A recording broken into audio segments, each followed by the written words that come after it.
Yeah, man. Greetings, Rastafari, Hail Emperor Haile King the first, perfect balance Empress Menin. This is first man for Rastafari Indigenous Village, recognizing, accepting, promoting Lion Voice. Yes, the voice of Rastafari, speaking about Rastafari, educating Rastafari, preserving, protecting Rastafari.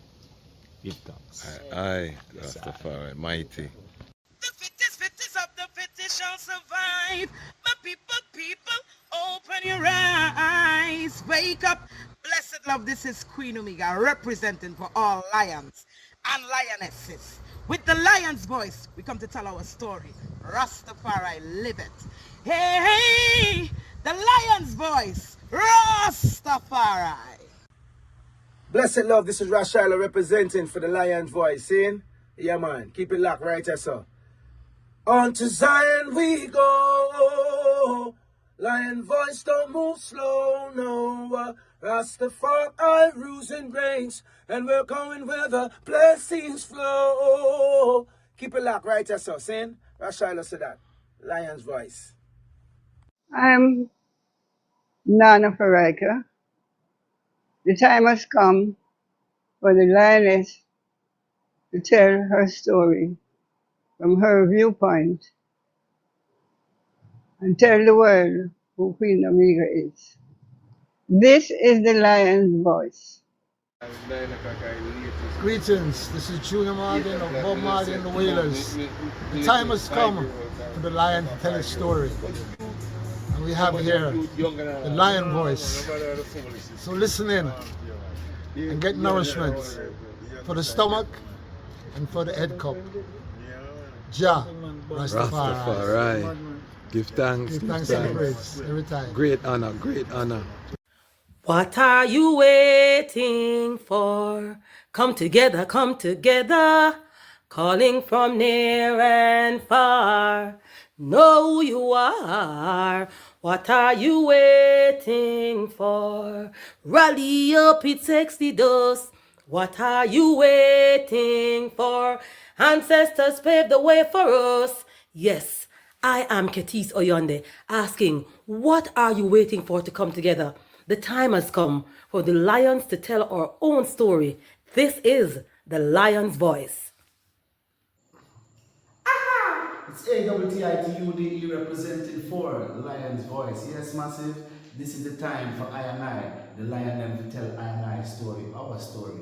Yes, and we reign and rule like this. Reign and rule, yeah. Selassie I reign and rule. You can't take the lion vibes, people. If you no fool, cause we know Selassie reign and rule. Reign and rule. Selassie I reign and rule. Queen Omega drop them in the fire, pull from them, no Queen Omega, she reign and rule. Royal Kushite, ancient essence, Emperor Selassie in a majestical presence, clash of all serpents, projecting through I and I events. We sing a song for the king, we bring joy and blessing and overstanding, yeah. We hear Jah every day. Reign and rule, yeah. Selassie I reign and rule. Yes, I lion vibes, Selassie I reign and rule. Attitude say that. Boondocks, Black Organization of Global Diplomats optimizing expressions to the world. Till the world, till the end.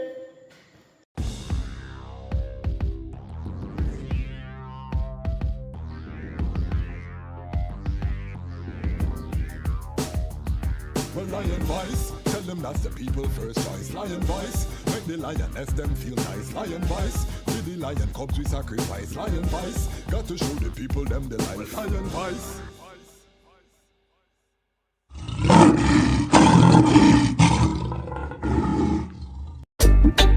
Yeah, Ras Tafari, Emperor Haile Selassie I first. Tell the people about embrace many. Well, even if the stars they fall and the moon turn into blood, but to the coming war we stand tall. I will shower you with my love. And even when the people start ball, cause they see the city streets them flood. But when the hurricane blow down their wall, I'll be by your side and me nah budge. Think I found the love of a lifetime. I love you every day.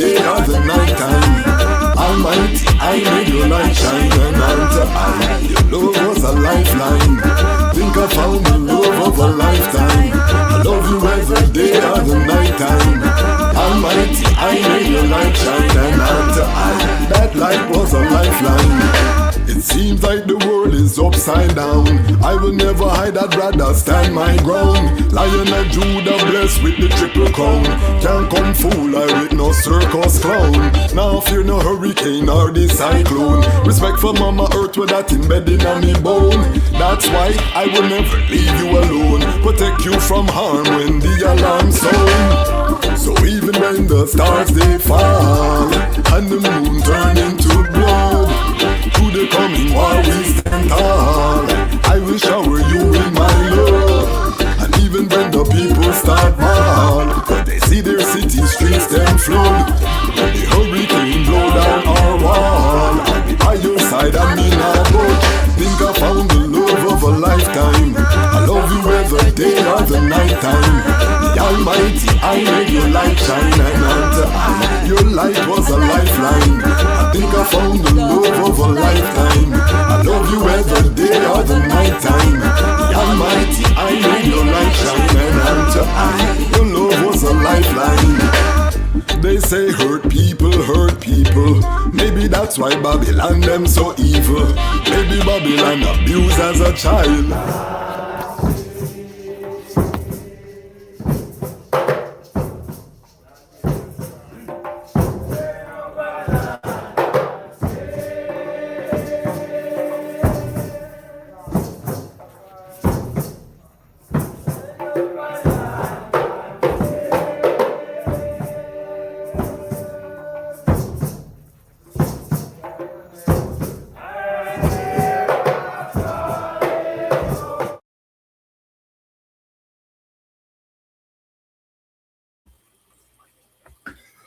Greetings in that divine name of His Imperial Majesty, Emperor Haile Selassie I.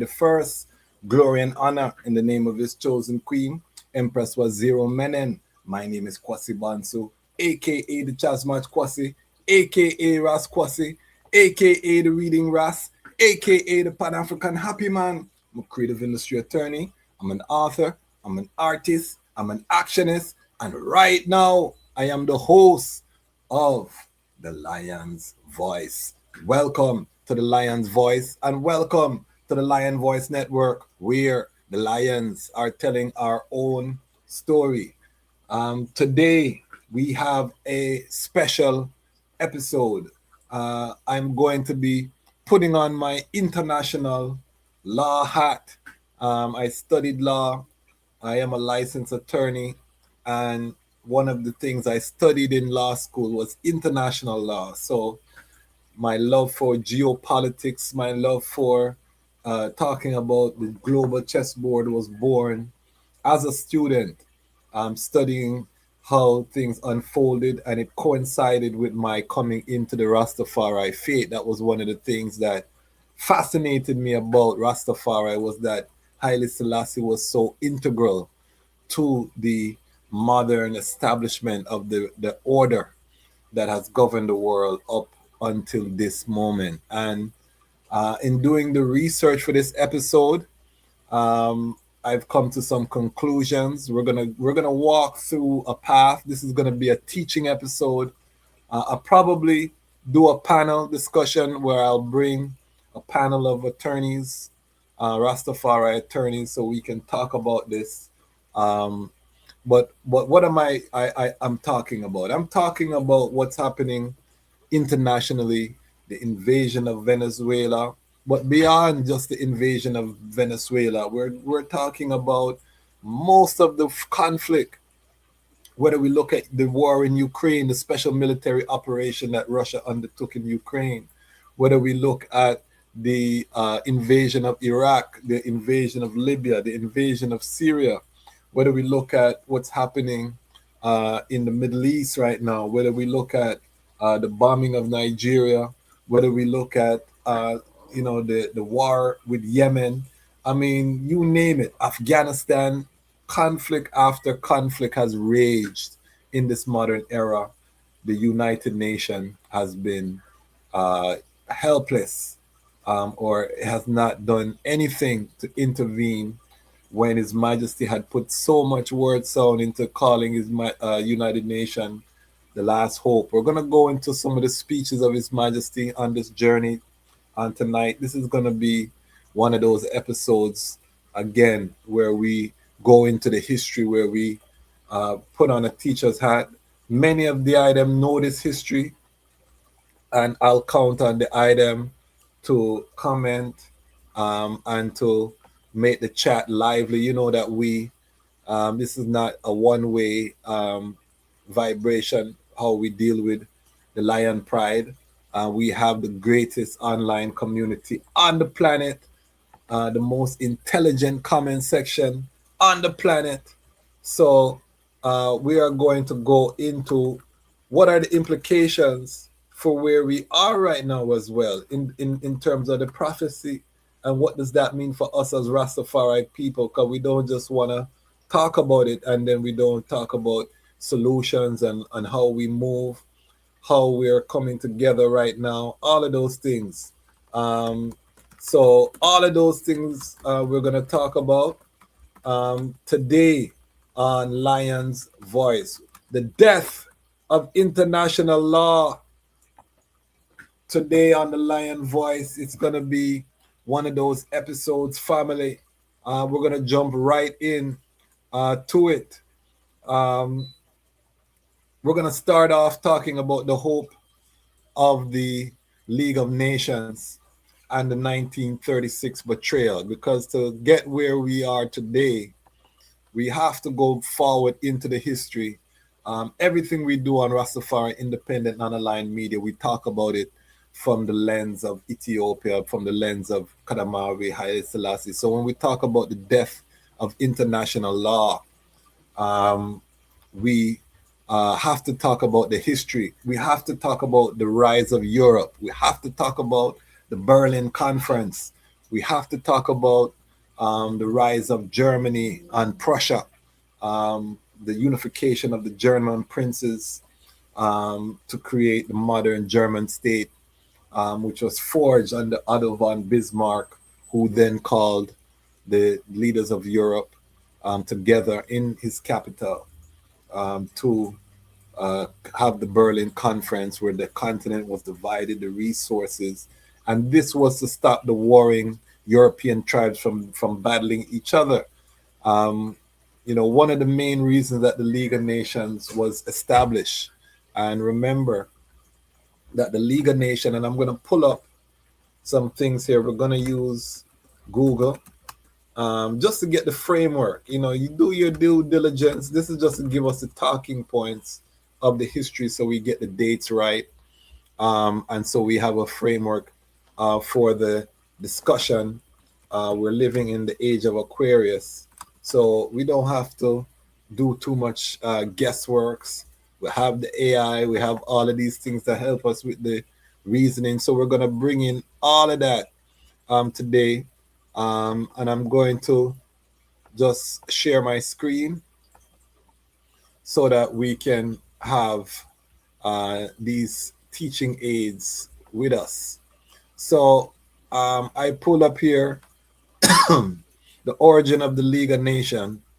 It says the League of Nations originated from the devastation of World War I, championed by the U.S. President Woodrow Wilson's 14 points, aiming to create an international body for collective security and the peaceful dispute resolution, leading to its official establishment with the Treaty of Versailles in 1919 and becoming operational in 1920. So, right away, we have to look up the Treaty of Versailles. Stay with me. We're gonna educate ourselves, because we want to talk intelligently when we talk about international law. When we talk about what we're doing, we wanna be able to talk intelligently. So let me pull up. We're gonna look at the Treaty of Versailles so we can get some history. So the League of Nations ended World War I. The Treaty of Versailles ended World War I, and World War I, World War II. These are essentially European tribal wars. Why we call them World War is because they were fought all over the world in different theaters.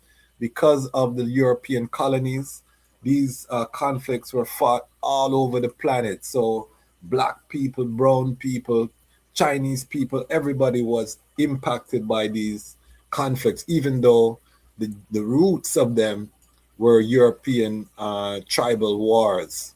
So let's look up the Treaty of Versailles. Um, let's see here. The Treaty of Versailles. And the item can see the screen. It says the Treaty of Versailles was signed in 1919, formally ended World War I between Germany and the Allies, imposing harsh terms like territorial losses, military restrictions, and heavy financial reparations on Germany. Famously, including the War Guilt Clause, Article 231, that forced Germany to accept responsibility for the war, fostering deep resentment that contributed to the political instability and the rise of extremist parties like the Nazis, ultimately setting the stage for World War II. So this is an important thing for us to recognize, is that World War One set the stage for World War II. So we could even look at World War One as being an extended ceasefire. Germany was humiliated and the resentment grew. They were put under austerity. They had to pay back, lost all of their assets. This is where their African assets were taken by other colonial powers. They get them wing clipped. And this led to another treaty. And let me just say, just contextually, because we're a Pan-African platform, these alliances were not new to the African continent. We had major empires that had alliances on the African continent. The history is not as well known, but the Europeans did not invent covenants or treaties. These have been from ancients of days, and these treaties again laid the groundwork for future conflict. The Treaty of Versailles was seen as a humiliation in Germany, and it led to the rise of the Nazi Party. It led to the rise of fascism. So when we talk about the League of Nations, which was put forward by Woodrow Wilson, the U.S. never ratified the covenant of the League of Nations. Many people would know that Woodrow Wilson was also a grand dragon of the Ku Klux Klan, who also premiered Birth of a Nation in the White House. So he's not a friend to I and I. So this was not an institution that loved black people or that was thinking about the rights of the small people in Africa. However, because it was a covenant of the nations, because it was around the peace, a young Tafari McConnell was taking notes, and in 1916, when he ascended to the highest level of governance in Ethiopia, he set about preparing Ethiopia for admission into the League of Nations, because knowing that if you're not at the table, then you're probably on the menu. So this was an important step. There were no African nations that had any power at this time. So this is very important. This is prior to even the end of Jim Crow in America. This is black people under subjugation around the world. So the only island of independence when it come on to the black world was Jamaica. Haiti was under embargo, crippling sanctions, and basically, under the foot of America during this period. So the greatness of the Haitians had been severely curtailed. They were made to pay for their independence struggle, the only successful rebellion of enslaved peoples in the history of the world. Great Haitian peoples, championed by the warriors, the Dahomey warriors, and others. So when we talk about His Majesty, he's asking for a seat at the table with the colonizers, and this These moves were controversial. These are not without pushback among the nobility. Why do we need to come out of isolation? They're asking. This is not without pushback in the church. The church is concerned with the ecclesiastical reasonings, and at this time, the church was under the stewardship of the church, the See of Saint Mark in Alexandria. So the bishops, the archbishop, was sent from each from Cairo, and oftentimes didn't even speak Amharic. So we had deficiencies within the church in Ethiopia. His Majesty, having been trained by his father Ras Tafari, an enlightened leader who had advisors, foreign advisors from he was a child, so he was very aware about the scramble for Africa, very aware about Ethiopia's borders being encroached, the work that Menelik had done to protect the borders and expand the borders of Ethiopia, the work that Johannes Theodros had done to consolidate. He was very aware of this history.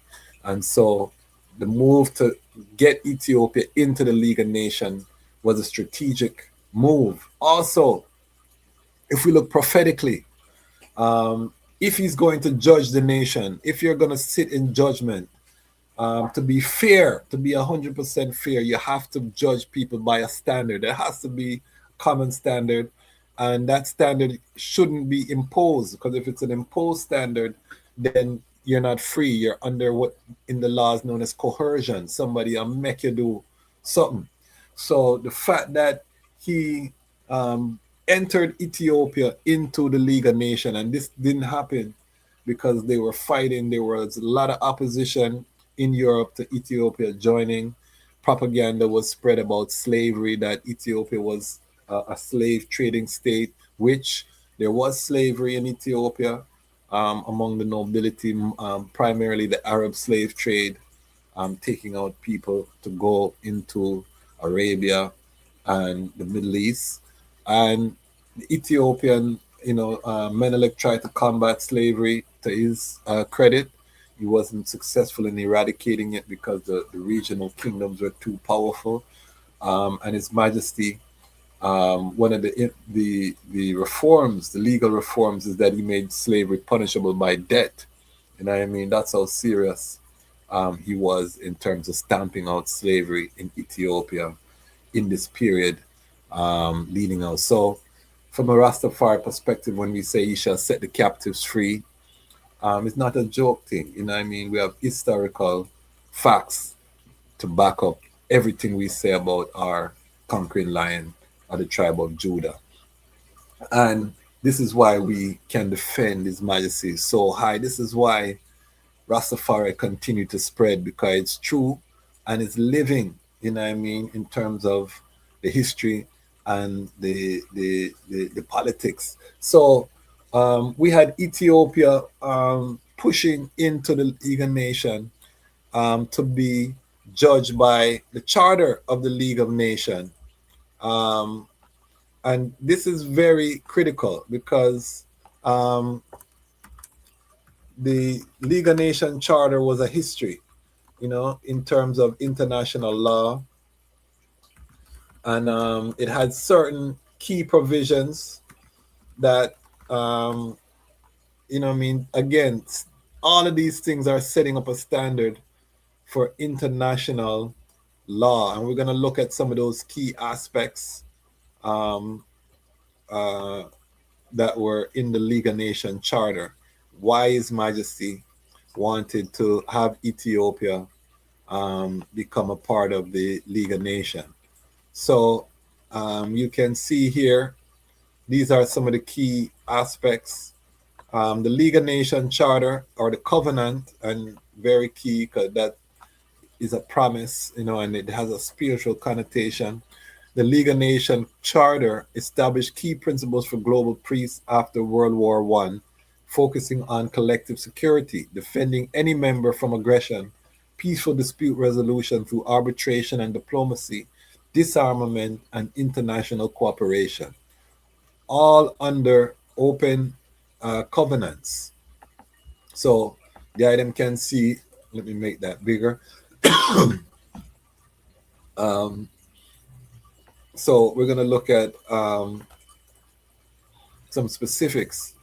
So it was all under open covenants aiming to prevent war by making attack on one and attack on all and promoting transparency, but it lacked enforcement power, relying on member states' willingness to act. And this is a key, and we're going to get to this when we talk about the United Nation, which is, the premise of this whole broadcast is the death of the League of Nations, of international law. So we're going to be heavy on that. Now, here are the key aspects of the League of Nations Charter. So you ask, why would an African independent, non-aligned state, the most ancient kingdom in the world, want to be integrated into this white supremacy club, these colonial masters? These were the decision makers on the global stage. So we had to be at the table on the global stage. So the aspects are collective security. Attack on one member was considered an attack on all, obligating others to support. Peaceful dispute resolution. Members agreed to submit disputes to arbitration, judicial settlement, or council inquiry before resorting to war. Disarmament. Members committed to reducing armaments and being transparent about military plans. Territorial integrity and political independence. Pledge to respect and preserve members' existing borders and sovereignty. Open diplomacy, renounce secret treaties, and encourage open negotiation. And it violated most of these provisions, and we'll get to that. International cooperation, promoted collaboration on social, economic, health, and labor issues. Mandate system supervised former German colonies and Ottoman territories until they could become independent. Enforcement relied on economic sanctions, military force from members lacking its own army, which proved a weakness.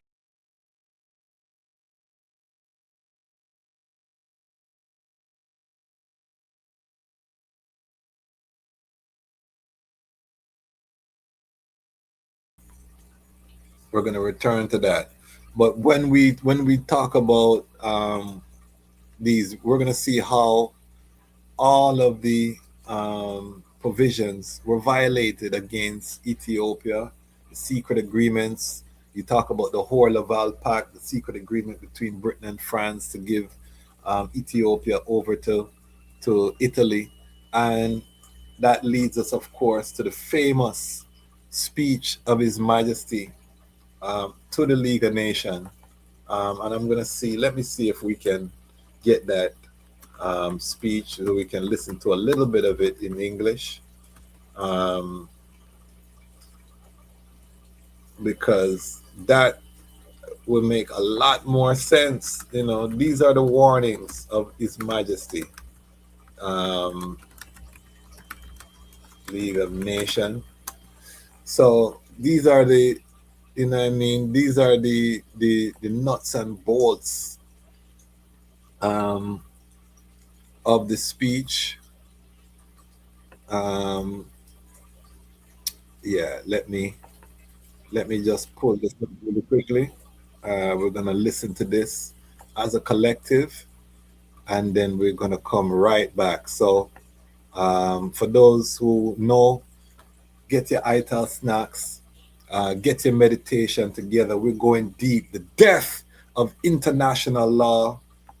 His Imperial Majesty warned the world. And today we are seeing where does that leave us? If international law is no longer functioning, where does that leave us as a people? Where does that leave us as a global family? Let me know if you can hear in the comments the audio. I'm going to play this. We'll stop it. And we're going to talk about You'll get this. His Majesty completely alone on one channel and the UN translator alone on the other, and you can do whatever you want with it afterwards. So here is His Majesty's address to the United Nations General Assembly.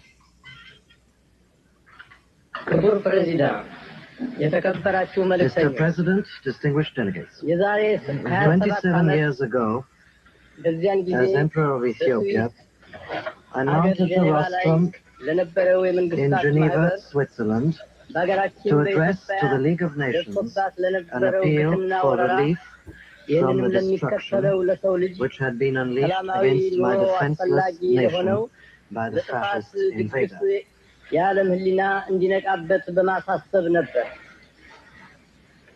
then both to and for the conscience of the world. My words went unheeded, but history testifies to the accuracy of the warning which I gave in 1936. Today, I stand before the World Organization which has succeeded to the mantle discarded by its discredited predecessor. In this body is enshrined the principle of collective security, which is unsuccessfully invoked at Geneva. Here in this assembly reposes the best, perhaps the last hope for the peaceful survival of mankind.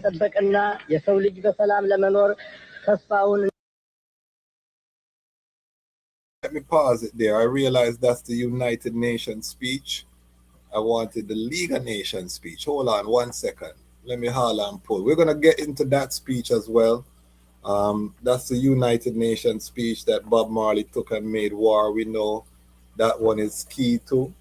But we want the League of Nations speech. Hold on 1 second, family. Okay, I need to find an English translation. Let me see if I can find an English translation.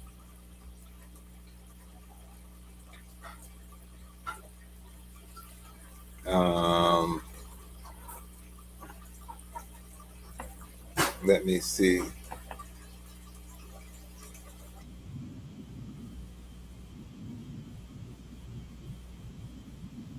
It looks like they're only in French.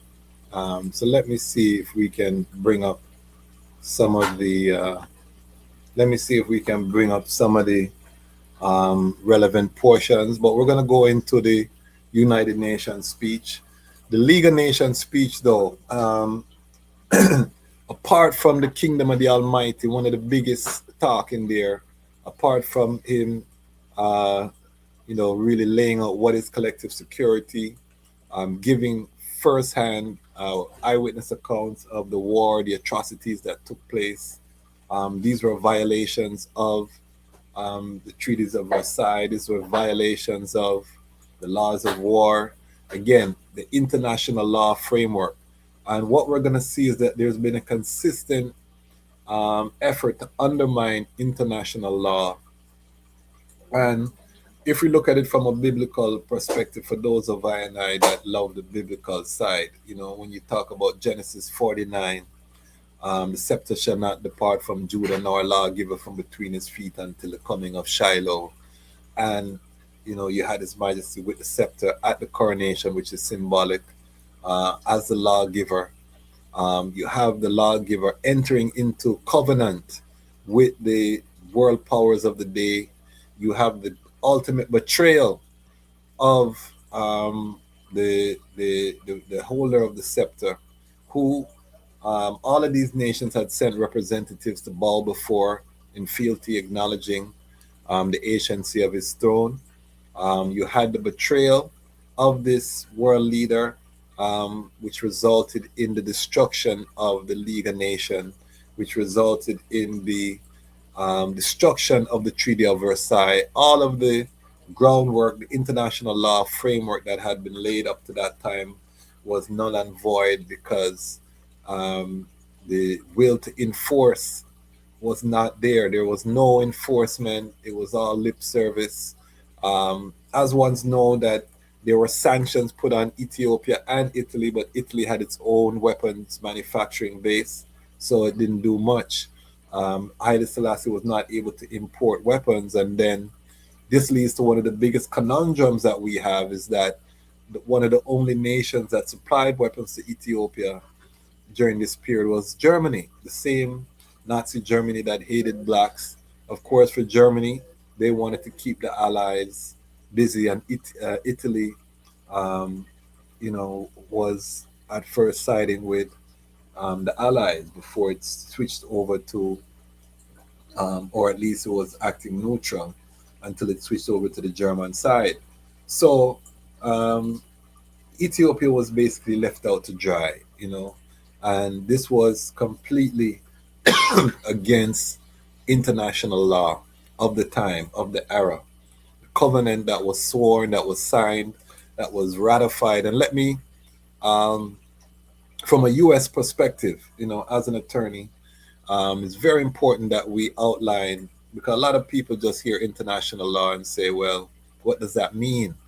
When you have an international convention like the League of Nations, one of the reasons that United States was never a part of the League of Nations officially, even though Woodrow Wilson was the one who advocated for its creation, was it was never ratified by the Congress. So any international agreement can be out there, but until it's ratified by the national government, it doesn't become law on the ground in that region.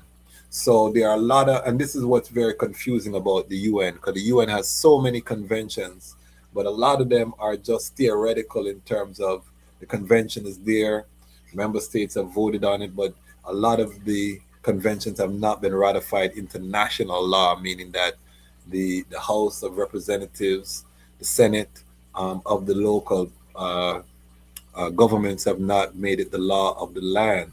And so, how the UN works, or how the League of Nations works, is that the individual member state is charged with the enforcement of the UN or the League of Nations law. So, in the case of the League of Nations, it was up to the members of the League of Nations to come together and to attack Italy as soon as Italy invaded Ethiopia.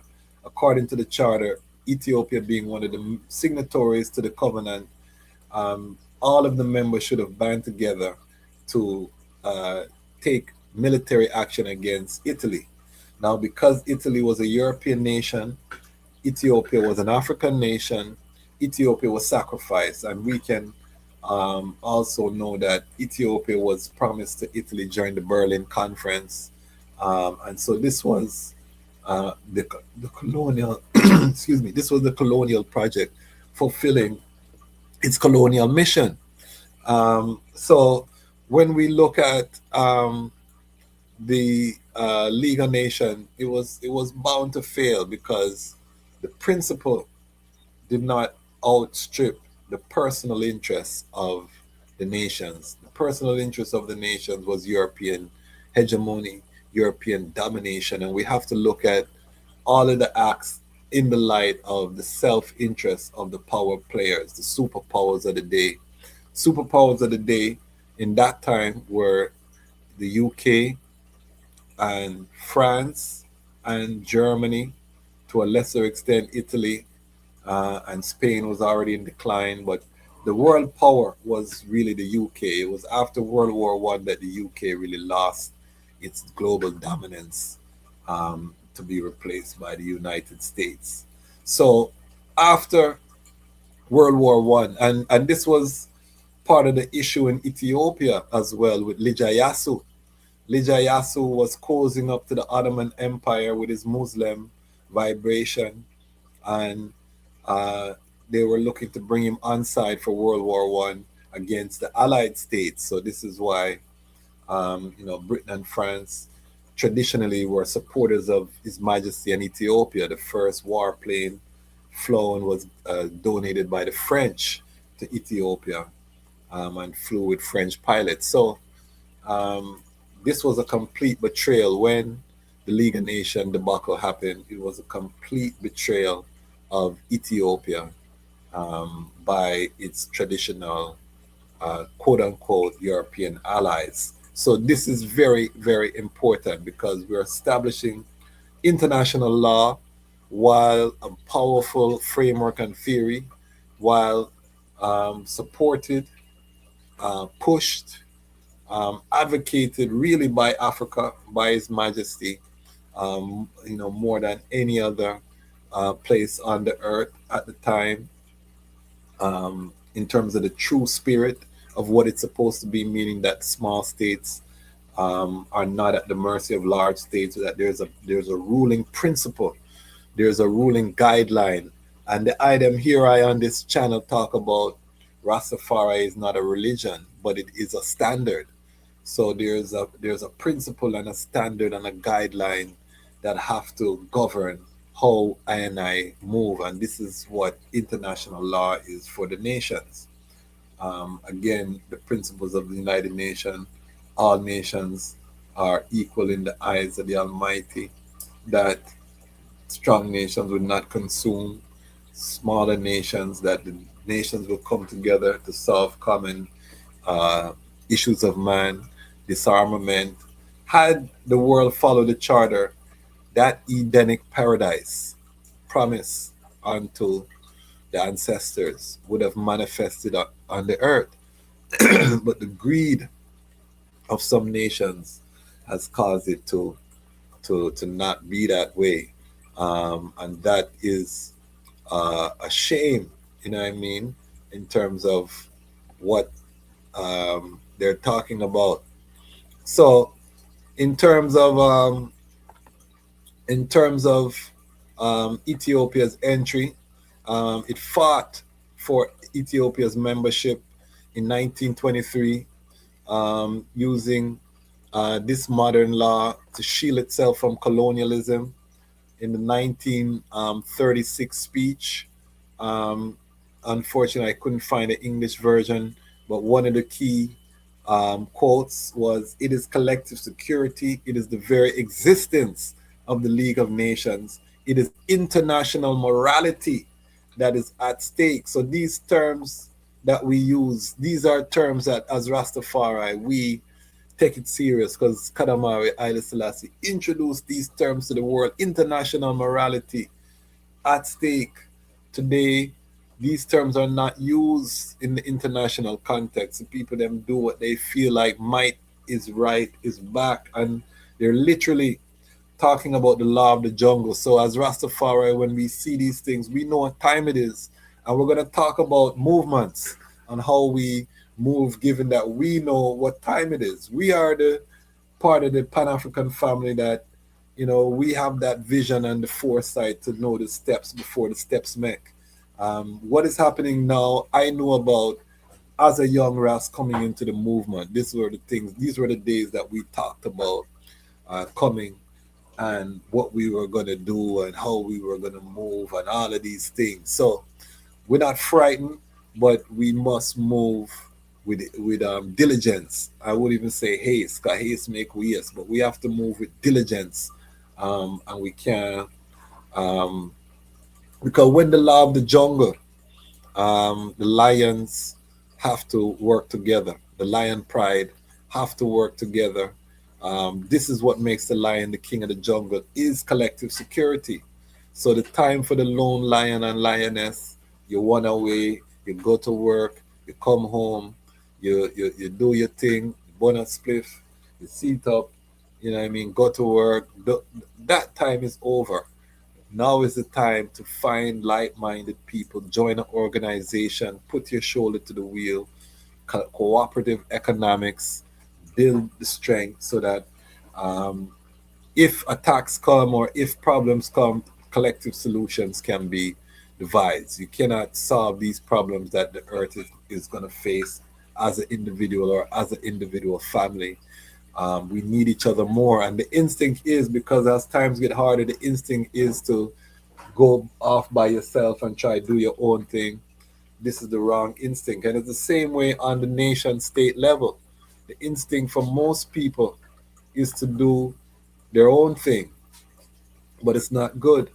But the betrayal, the great powers, UK and France, prioritize appeasement over the government. We hear this language now in international law, as it relates to Russia and Ukraine, talking about the appeasement of Russia and these things. But the original appeasement was the betrayal of Ethiopia, which led to Italy's aggression, and then subsequently Italy joining the Germans, and the kickoff of World War II from World War III, and the death and the failure of the League of Nations pretty much made World War II inevitable, just as the failure of the United Nations today, and we're going to get to the failure of the United Nations today, has made World War III inevitable. And for the Lion Pride who watch this channel, they item know we have said that World War III started from how long? Go into the catalog. Over a year ago, we called that World War III had already begun. We said that it's not going to ease. There'll be pauses, there'll be breaks, there'll be hot wars, cold wars, rumors of wars, all of that. But don't feel like the war has not started. And it's open war.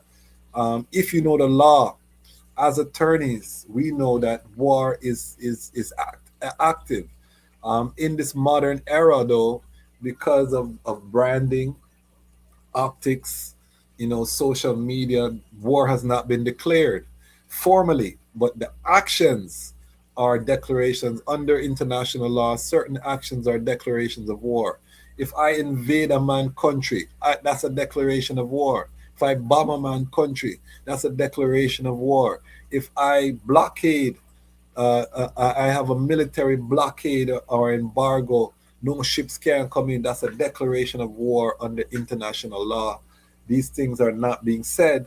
And why? Because under the international law, war requires either resolution from the Security Council or, in the case of the United States, a declaration from Congress. Congress, according to the War Powers Act in the U.S. Constitution, has the sole right to declare war.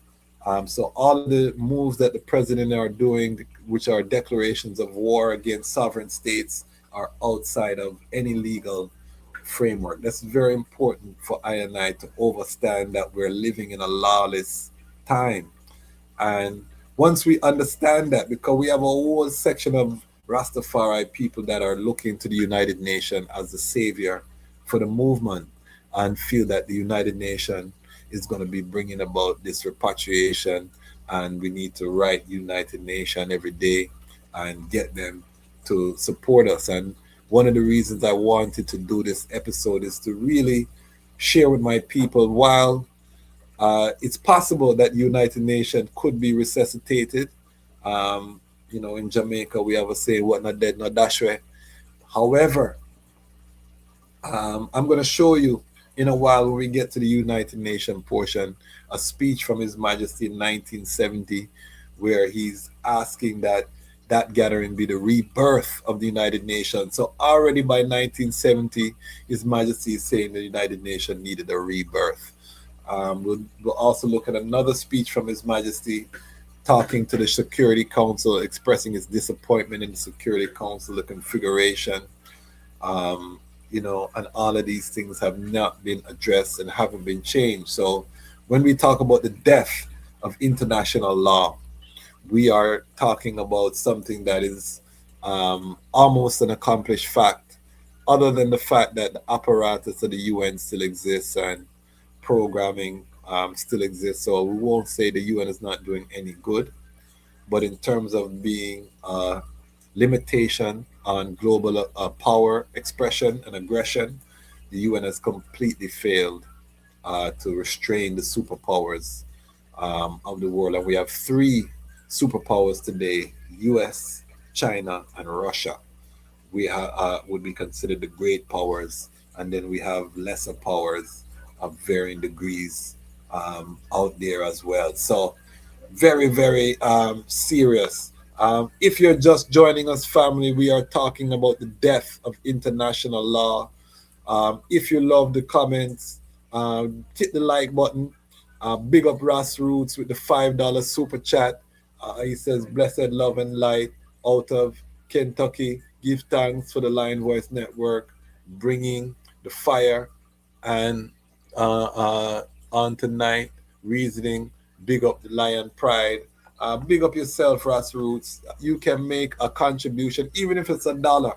Feel free to just drop $1. There's a dollar sign above the comment section, and support Rastafari independent and non-aligned media, because you're not going to get this reasoning anywhere else.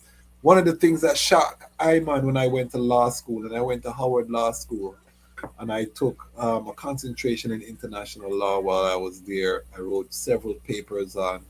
At the time, we had things like NEPAD. At that time, ECOWAS was, there was so much hope. African Union. I wrote about all of these things, did extensive research on all of these institutions, and you know, it's been a complete disappointment. But one of the things that we realized quickly is that Haile Selassie was written out of the history book. I think I found him in one book with a footnote reference to the speech to the League of Nations and the failure of the League to Ethiopia. Um, so completely eradicated. And even today, when you watch great thinkers, I was watching Professor Jeffrey Sachs, one of the great thought leaders in terms of, he's a professor at Columbia, one of the great critics of what's happening today. And he spoke about the League of Nations, the failure of the League of Nations, the complete, dysfunction of the United Nations. He gave a riveting speech to the UN Security Council. No mention of why the League failed, no mention of Ethiopia by name, no mention of His Imperial Majesty. And these things, we have to look at them as deliberate. And this is why most black people, if it wasn't for Rastafari, people would not know a thing about Kadamari Haile Selassie. And it really is remarkable that Rastafari has spread around the globe the way it has, that His Majesty remain. And that to I shows the power, the divine power of Haile Selassie, that even when he was erased by the high and the nobles, the people, the ghetto youths, them, the working class embrace this man and his fullness and his divinity and spread it so that we could build a Lion Voice network in 2026, over 60,000 members of the Lion Pride right now. It's the power, the divine power of His Imperial Majesty. What a massive strength. So let's focus on the birth of the UN and His Majesty's prophecies. So the League of Nations fell. World War II, the biggest loss of human life up to that point, complete catastrophe for the failure to listen to His Majesty. So when you talk about the failure of the UN, the stakes could not be higher. There's way more population today than there was back then, and so much more is at stake in terms of infrastructure, in terms of development. So the stakes are high right now, family. It's really not looking very good right now. So let's talk about it. We had the transition from the failed League to the United Nations in 1945. Famous meeting between Roosevelt, Stalin, and His Majesty in Egypt on a U.S. Ship. Three leaders met where they told His Majesty about the League, the new charter of the United Nations, which was a U.S. creation.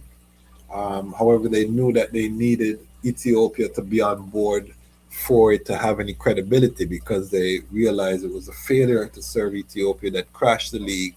And so this new institution needed the U.S., the Ethiopia. So Ethiopia was one of the founding member of the United Nations and played a key role, His Majesty, in the guiding. Some people, when I was young, used to say His Majesty wrote the charter and thing. We do the research and find out that's not correct.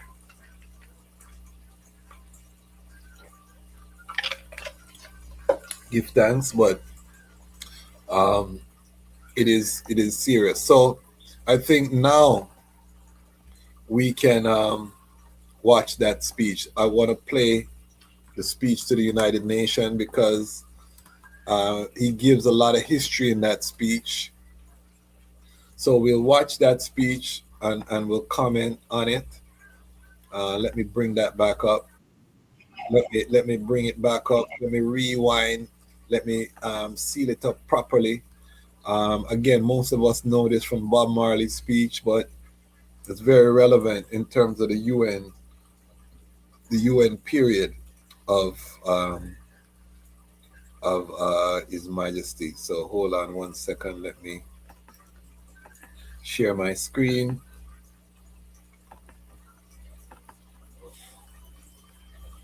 All right. Let me make it full screen. And then His Majesty completely alone on one channel and the UN translator alone on the other, and you can do whatever you want with it afterwards. So here is His Majesty's address to the United Nations General Assembly. Mr. President, distinguished delegates, 27 years ago, as Emperor of Ethiopia, I mounted the rostrum in Geneva, Switzerland, to address to the League of Nations an appeal for relief from the destruction which had been unleashed against my defenseless nation by the fascist invader. I spoke then both to and for the conscience of the world. My words went unheeded, but history testifies to the accuracy of the warning that I gave in 1936. Today, I stand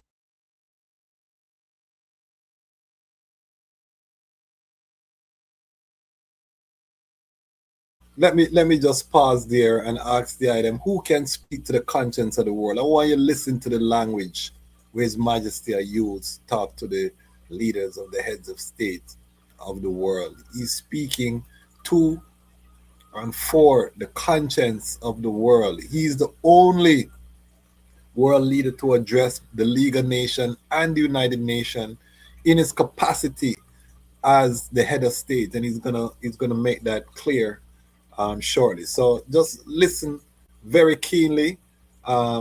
for the World Organization, which has succeeded to the mantle discarded by its discredited predecessor. This body is enshrined the principle of collective security, which is unsuccessfully invoked at Geneva.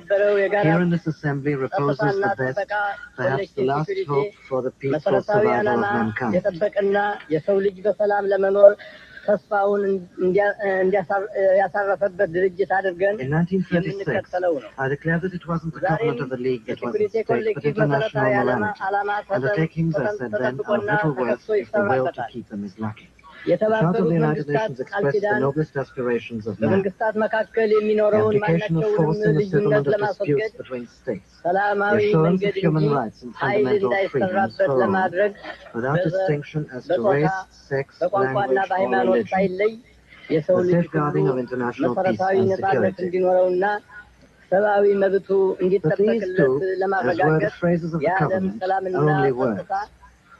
Their value depends wholly on our will to observe and honor them and give them content and meaning.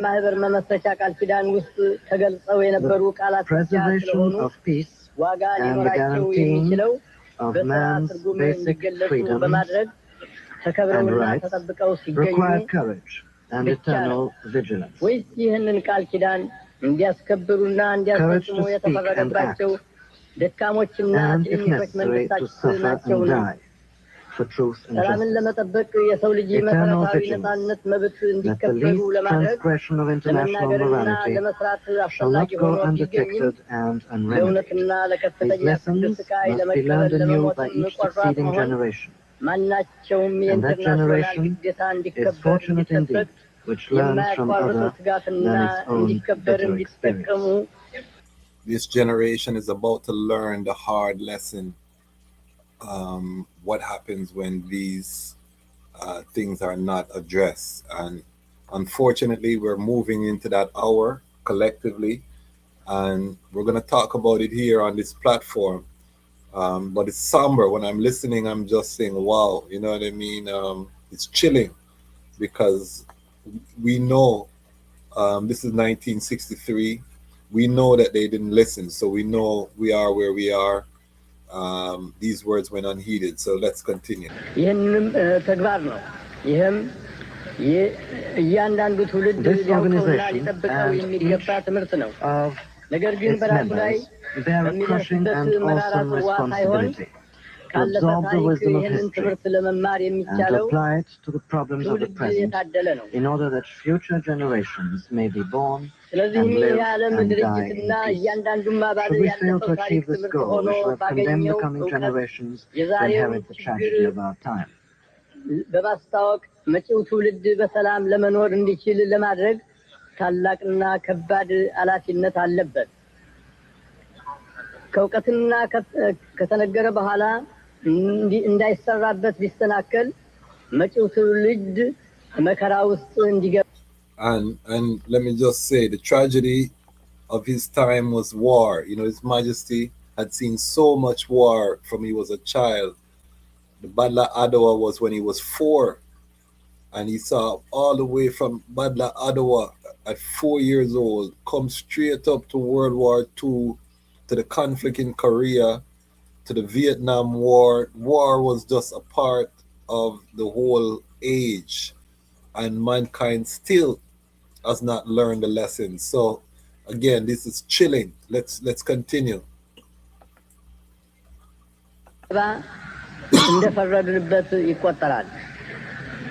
I have lived too long to cherish many illusions about the essential high-mindedness of men when brought into stark confrontation with the issue of control over their security and their property interests. Not even now, when so much is at stake, would many nations willingly entrust their destinies to other hands. Yet, this is the ultimatum presented to us.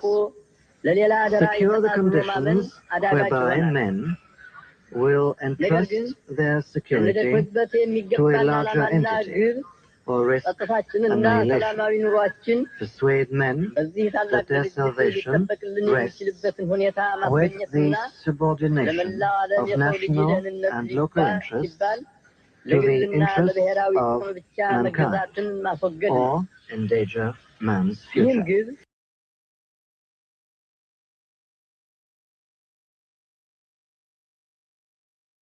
For those who are not aware, the U.S. released a document, the National Security Strategy, that cites the Monroe Doctrine, stating that the Western Hemisphere is the United States sphere of influence, and basically that they have the right to dictate who trades in the Western Hemisphere. This is in direct contravention to the United Nations Charter, to the principles of sovereignty. It comes straight out of the colonial handbook. So when you're listening to His Majesty talk about are we going to have nation states subject their interests to a larger entity, or the interests of humanity over national or local interests, the answer is a resounding no. And it's not just United States. Don't let us try to just single out United States. If we look at Russia and Ukraine, Ukraine attacked Russian citizens in the Donbass. Russia didn't wait to go to the Security Council to get a resolution, to get a peacekeeping force to go in. Russia went in and started the Ukraine war to defend its own interests. So this is exactly what the United Nations was set up to prevent, was nations going to war to protect their own interests, and instead having an institution where it could be brought before the international institution and a solution could be found. And why? Because war impacts civilians more than anything. Innocent people get crumpled in war. So war is not a nice something, you know. They used to have a dancehall song, war a no nice something. When war broke out, all your mama man missing. You know what I mean? We know them song there. So it's not a nice thing, because war is is hell on earth, you know what I mean? And so the United Nations was created with its mechanism to provide that central goodie that could solve some of these issues. But again, we know the answers. These are the objectives, yesterday unattainable, today essential, which we must labor to achieve. Until this is accomplished, mankind's future remains hazardous, and permanent peace a matter for speculation. I would now like to mention briefly today two particular issues: disarmament and the establishment of true equality among men. Disarmament has become the urgent imperative of our time. I do not say this because I believe that the absence of arms is tantamount to peace. Let me pause it there. So when we talk about this armament, United States just announced that its military budget is $1.5 trillion for 2026. And as some analysts have said, this is a war budget. They've renamed the Department of Defense to the Department of War. Do we need any more signs of what is to come? His Majesty said in 1963, the two big issues are disarmament and the equality of mankind. So we have Russia, unprecedented military buildup. They just launched a hypersonic weapon, the Oreshnik. If you see this missile look like lightning that dropped from the sky. These weapons were banned only a few years ago under the Intercontinental Ballistic Missile Treaty. The U.S. withdrew from that treaty, so now arms race has re-ensued, and the military-industrial contractors all over the earth now are cashing in. Germany said they're about to rearm. Anytime Germany arm up, problems going right back to the Roman Empire. So if you have any doubts to where we are on earth right now, you're living under a rock. And then from the other side, the racial discrimination, when we look at even this security strategy, where you have elites, of European descent declaring that all of the resources coming from this hemisphere are theirs. Them not take no talk. You can't trade with that guy there. If me tell you, say you can't trade with that guy there. Him can't come out with me about him. Can't take the train come over here, so. He can't take no boat come over here, so. Bad man time. You know what I mean? So when you have that type of policy, the only conclusion you're going to get is uprising and war. So we're going to talk about what we have to do as a people, because there's opportunities, to come together, put aside the petty differences, and do what we have to do. But we can't be business as usual. Because I believe that bringing an end to the nuclear arms race automatically guarantees the peace, or because the elimination of nuclear warheads from the arsenals of the world will bring in its wake that change in attitude required for a peaceful settlement of disputes between nations. Disarmament is vital today because of the immense destructive capacity which men now possess. Ever since the Stone Age, the production of arms has always been the source of man's own destruction. Even though the achievement of general and complete disarmament is time-consuming, it is encouraging to note that great efforts are being devoted to attainment. My country supports the nuclear test ban treaty in the atmosphere as a step towards this goal, even though it is only a partial step. The real significance of the treaty is that it admits of a tacit stalemate between the nations which negotiated it, a stalemate which recognizes the blunt, unavoidable fact that none would emerge from the total destruction which would be the lot of all in a nuclear war. A stalemate which affords us and the United Nations a breathing spell in which to act. The goal of the equality of man which we seek is the very antithesis of the exploitation of one people by another, about which the pages of history, and particularly those written about the African and Asian continents, speak at such length. Last May in Addis Ababa, there was convened a meeting of heads of African states and governments. All right, we're getting into the section where Bob Marley used as war, which we have to give Bob Marley some credit because he's a genius. He could have taken any speech. The fact that he turned this part of the speech into a song, probably one of the greatest songs ever written, greatest execution of a message ever written. You know, I might would say that. The fact is that this speech, part of the reason, and he gets into it here, is that he was delivering the charter of the OAU. The OAU was established in May of this year, 1963, and then in October he traveled to New York to give the address to the United Nations and to deposit the charter with the United Nations officially of the OAU. And His Majesty was a big advocate of regional or institutions or organizations, saying that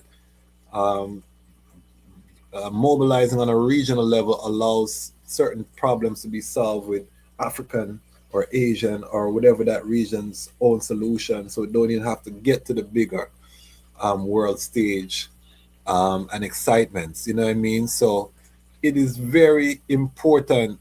I want everyone, get your iTod snack, get your meditation together when we listen to this part, because this is not just a musical source material. This is a chant that remains relevant to this day. So make we go in this section. 3 days, the 32 nations represented at that conference demonstrated to the world that when the will and the determination exist, nations and peoples of various backgrounds can and will work together in unity, the achievement of common goals, and the assurance of that equality and brotherhood which we desire. Although our position vis-à-vis the power blocks is identified with the policy of non-alignment, our past history testifies to the fact that we've always endeavored to cooperate with all nations without exception. Thus, one of the fundamental principles we have agreed upon at the Addis Ababa Summit Conference gives expression to our fundamental desire to live in harmony and cooperation with all states. On the question of racial discrimination, the Addis Ababa Conference taught to those who will learn this further lesson, that until the philosophy which holds one race superior and another inferior is finally and permanently discredited and abandoned, until there are no longer first-class and second-class citizens of any nature, until the color of a man's skin is of no more significance than the color of his eyes, but until the basic human rights are equally guaranteed to all without regard to race, that until that day, the dream of lasting peace and world citizenship and the rule of international morality will remain but a fleeting illusion to be pursued but never attained. And until the ignoble and unhappy regimes that hold our brothers in Angola, in Mozambique, and in South Africa in subhuman bondage have been toppled and destroyed, until bigotry and prejudice, malicious and inhuman self-interest have been replaced by understanding and tolerance and goodwill, until all Africans stand up and speak as free human beings, equal in the eyes of all men, as they are in the eyes of heaven, until that day, the African continent will not know peace. We Africans will fight if necessary, and we know that we shall win as we're confident in the victory of good over evil. The basis of racial discrimination. So that is Ibrahim Traore rising up. We Africans will fight. That is a Semi Goita rising up. That is Chiani rising up. AES Mandem rising up. That's Botswana and Zambia rising up to take control of the narrative, take control of their resources. We Africans will fight. We find it necessary. And we know we will win. And we are confident in the victory of good over evil. I'm going to take some comments because I see the comments. We're gonna reason about the comments because I see some things. We're gonna go deep tonight, family. No rush, no fuss. We are studying the teachings of Kadamawi Haile Selassie I, Rastafari independent non-aligned media. The topic, the death of international law. We're in historic times. We have to go into the history to understand or overstand where we are. This is what we do as Rastafari. High energy, high frequency, high intelligence reasonings. Rastafari, we build off of this. You know what I mean? This is our culture and our tradition. Colonialism has been economic. And it is with economic weapons that these evils have been and can be overcome. In pursuit of the victory of good over evil. The basis of racial discrimination, colonialism, has been economic. And it is with economic weapons that these evils have been and can be overcome. In pursuit of resolutions adopted at the Addis Ababa Summit Conference, African states have undertaken certain measures in the economic field, which, if adopted by all member states of the United Nations, would soon reduce intransigence to evil. I ask today for adherence to these measures by every nation represented here, which is truly devoted to the principles enshrined in the Charter. I do not believe that Portugal and South Africa are prepared to commit economic or physical suicide. If honorable and reasonable alternatives exist, I believe that such alternatives can be found. We must act while we can, while the occasion exists, to exert those legitimate pressures available to us, lest time run out and resort be had to less happy means. The great nations of the world would do well to remember that in the modern age, even their own fate is not wholly in their hands. Peace requires the united efforts of us all. Who can foresee what spark might ignite the fuse? The stakes are identical for all of us. Life or death. We all wish to live. We all seek a world in which men are freed of the burdens of ignorance, poverty, hunger, and disease. We shall all be hard-pressed to escape the deadly rain of nuclear fallout should catastrophe overtake us. The problems which confront us today are unprecedented. They have no counterpart in human experience. No counterpart. Men search, peruse the pages of history for solutions, for precedents. But alas, there are none to be found. This then is the ultimate challenge. Where are we to look for our survival? For answers to questions which have never been asked before. We must look first to the Almighty God, who has raised man above the animals and endowed him with intelligence and reason. We must put our faith in Him. He will not desert us or permit us to destroy mankind, which He created in His image. And we must look to ourselves, into the depths of our souls. We must become something we've never been, and for which our education and experience and environment have well prepared us. We must become bigger than we have ever been, more courageous, greater in spirit, ampler in outlook. We must become members of a new race, overcoming petty prejudice, owing our ultimate allegiance not to nations, but to our fellow men within the human community. Right, that's all. So the item can see world famous, again made famous by Bob Marley, the song War, but it was a warning, you know what I mean? It was a warning. We still have the same stakes, the same risk of nuclear fallout. We had America abducting a ship with a Russian flag in the high seas this strong. These things, as Maisie said, who knows what can ignite the spark that could send us into nuclear war. It's very serious right now, and I don't think most of us understand how tense it is because World War III and Russia and America know that they must fight them one another. America just sent Woolipa drones, the CIA, to Vladimir Putin Gates. The Russians sent the information to America.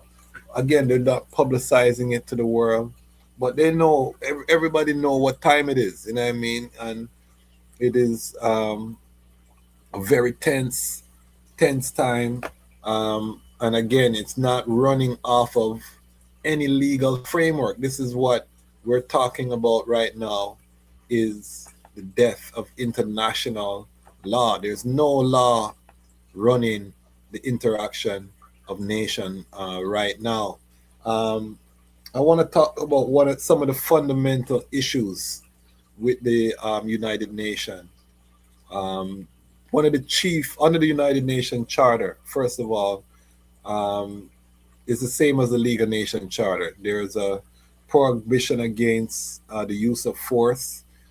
States have the nation states, and you have to be a nation state to be a member of the United Nations. So, when you talk about sovereign states, this is one of the biggest tests of what they call de jure sovereignty. We looked at that sovereignty by the law. We talked about that on the Jerry Small episode. This is one of the biggest tests. When you get admitted to the United Nations, you're accepted by your peers as a nation state, as a sovereign state. Now, one of the biggest issue of the United Nations is that all uses of force, according to the Charter, are governed by the Security Council. The Security Council has 5 permanent members, and then it has rotating seats. The 5 permanent members all have a veto power, meaning that they can seal up any resolution of the Security Council. 1 member. Those 5 members with veto power are United States, China, Russia, France, and the UK. So this represented the power dynamics after the Second World War. The UK and France still being a power, still being in possession of their colonial possessions, which made them superpowers. The loss of their colonies during the independence movement rendered the UK no longer a superpower. We could argue it's a cultural power.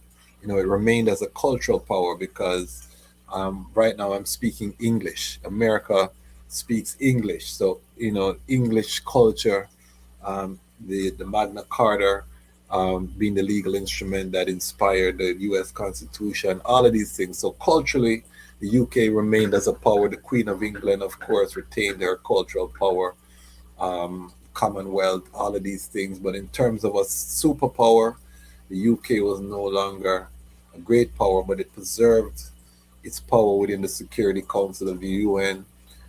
France, likewise, France and all of these francophone countries, the French living nice 4-day work week. You know what I mean? Nice things, nice of France, because we are robbed the whole earth.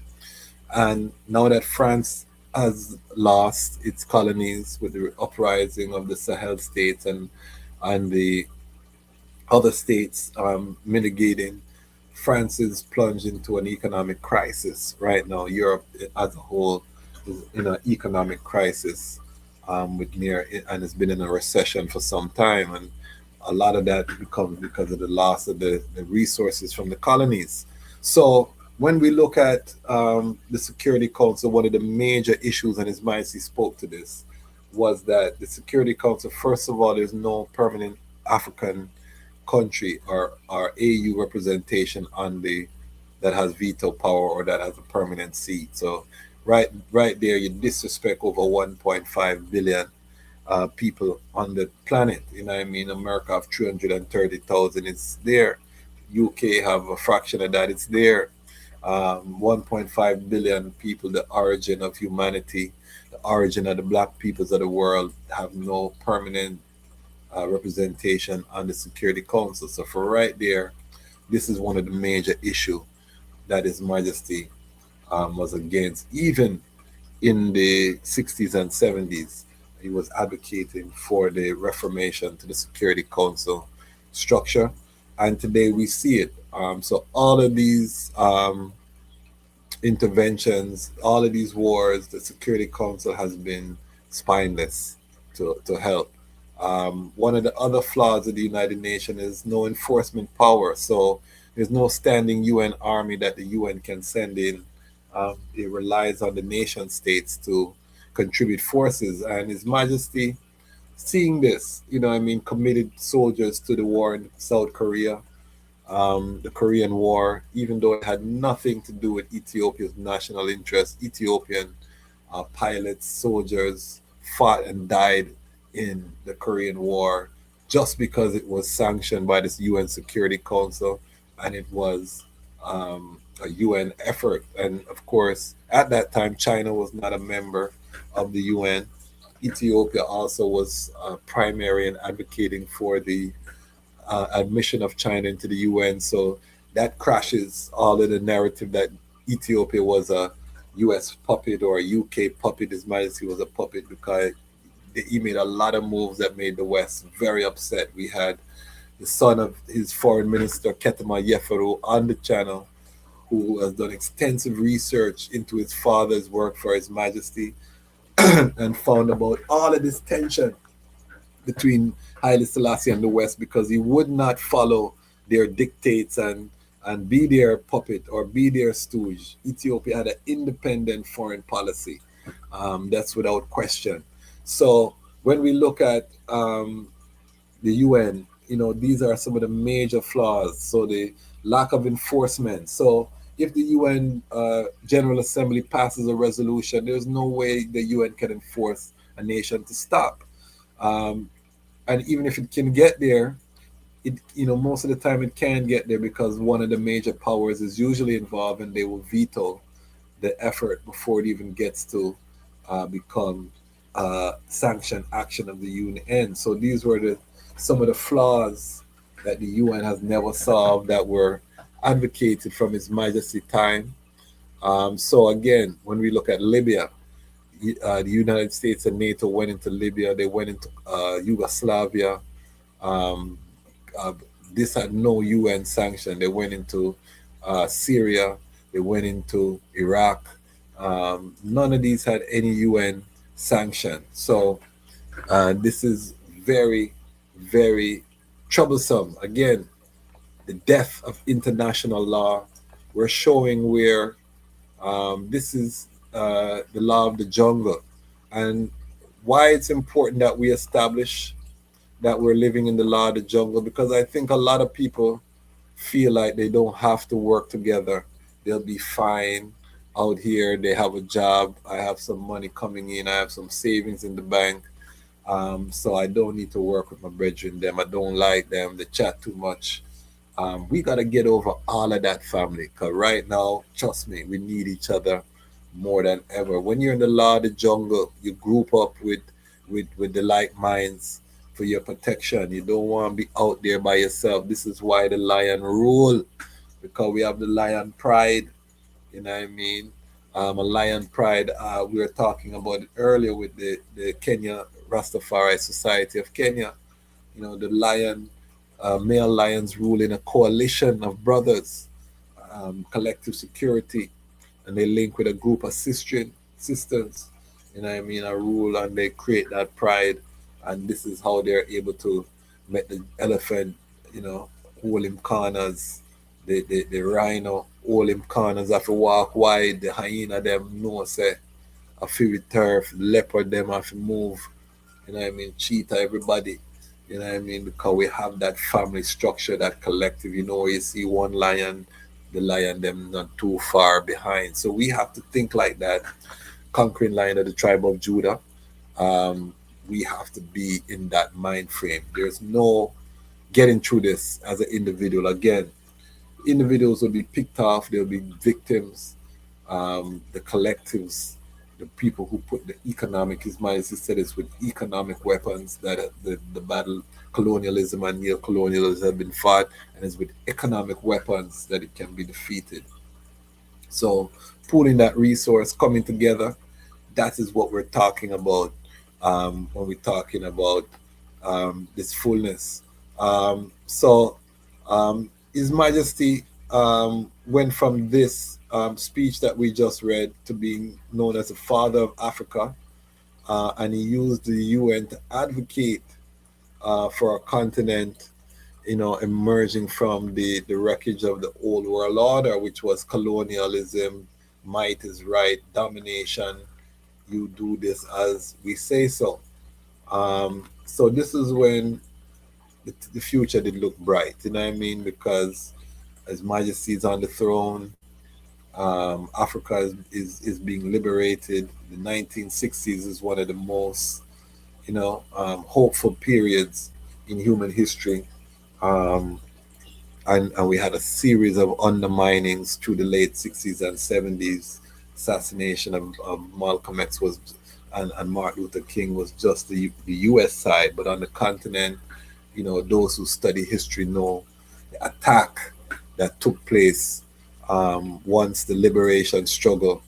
And Jerry Small, if you haven't seen that episode, he talks about Rastafari as a liberation movement coming from Tafari coming up.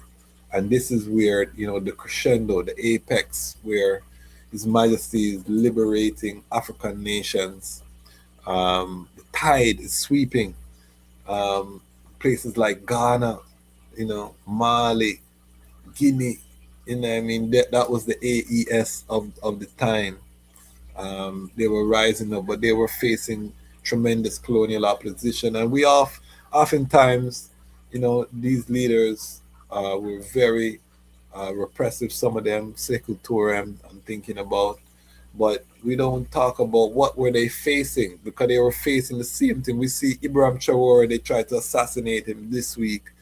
Bag of money is being paid for get somebody for turn upon him. Don't feel like say the man is not under active assault.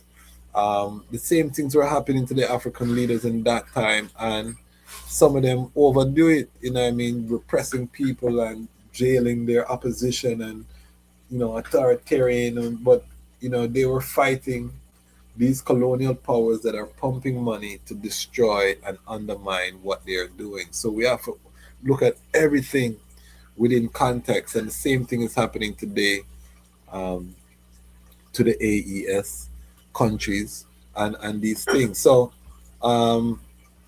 before we go any further into the modern era and looking at where we are today, I want to read some of the comments, because you know that we're interactive. We have one of the greatest online communities, one of the smartest comment section. I'm always learning from the comment section here at Lion Voice. So let's read some of the comments. All right, it says, it is us. It us, I and I prophecy that Babylon will fall and eat themselves for their despicable deeds. Yeah, man, that is a fact. Babylon is falling. Ram papa pam pam boom. Big up yourself for the coming in most philosophical, historical, and anthropological framework. Order precedes law. Um, we give thanks, and yes, we have the angelic orders, all of these things. Law is an expression of the maintenance of order. When we look at the Ten Commandments, I always tell people, Ten Commandments is an order. When you talk about the Ark of the Covenant, it protects a liberty. Thou shalt not kill, thou shalt not this, thou shalt not that. The liberty is really the power, the way of life, and that's the law. You know what I mean? So that is that connection that we have with law as children of His Majesty, the lawgiver. You know what I mean? This is why Ethiopia becomes the symbolic protector of the law, of earth, of civility, of basic decency of humanity. And the League of Nations speech, the United Nations speech bears this out in terms of the annals of human history. It's Ethiopia that rise to speak for the conscience of the world. So I love it. Elder Johnny Johnson said there is no such thing as the law, but we know of the application of the laws. Okay, you see? Lion voice, we get philosophical over here. Quigley Carroll, Tragedy and Hope, A History of the World in Our Time, New York. Harcourt, Brace. Okay, this is a citation. The book covers the period roughly of 1880 to 1963, i.e. Anglo-American Empire. I am the reading Ras, so we love that. Wrap up, ram, pa, pa, pam, pam, boom. Love that. Again, quality comment section. World wars were fought between the European nobility fighting over the spoils of the fall of the Holy Roman Empire after Napoleon defeated them. Excellent history. And we can go deeper. I love the history, and I'll probably bring on some guests. The European wars, all Africa, the scramble for Africa, all of these things. As the courts, all of the courts of the world, especially in the Vatican, has always ruled against Africa and Africans at home and abroad, including slavery as ordained law by the popes.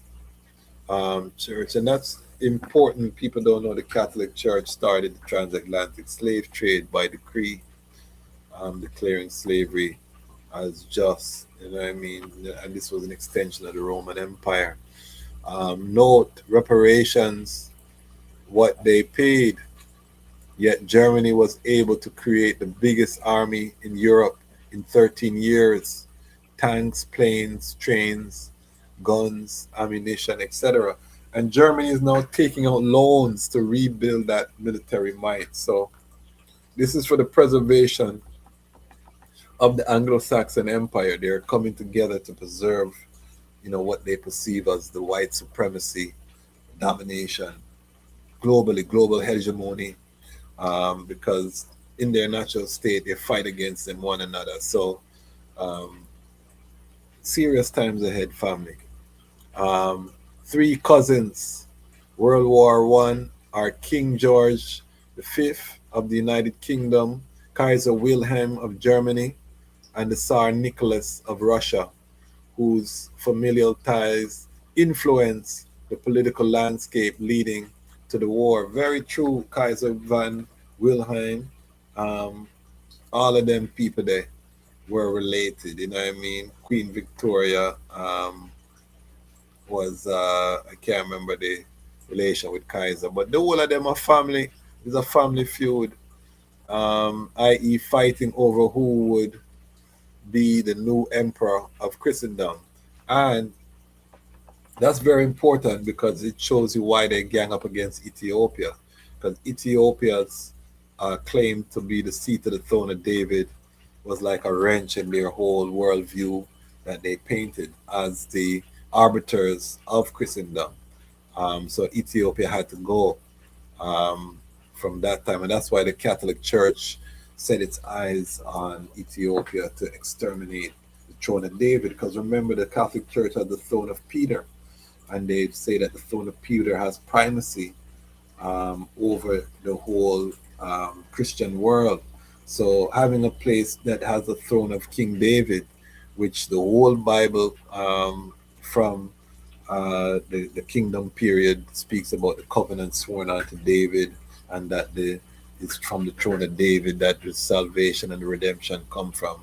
Having a country that have that throne is a direct contradiction to the Catholic claim that the Pope is the vicar who represents Christ on earth until the return of the Messiah.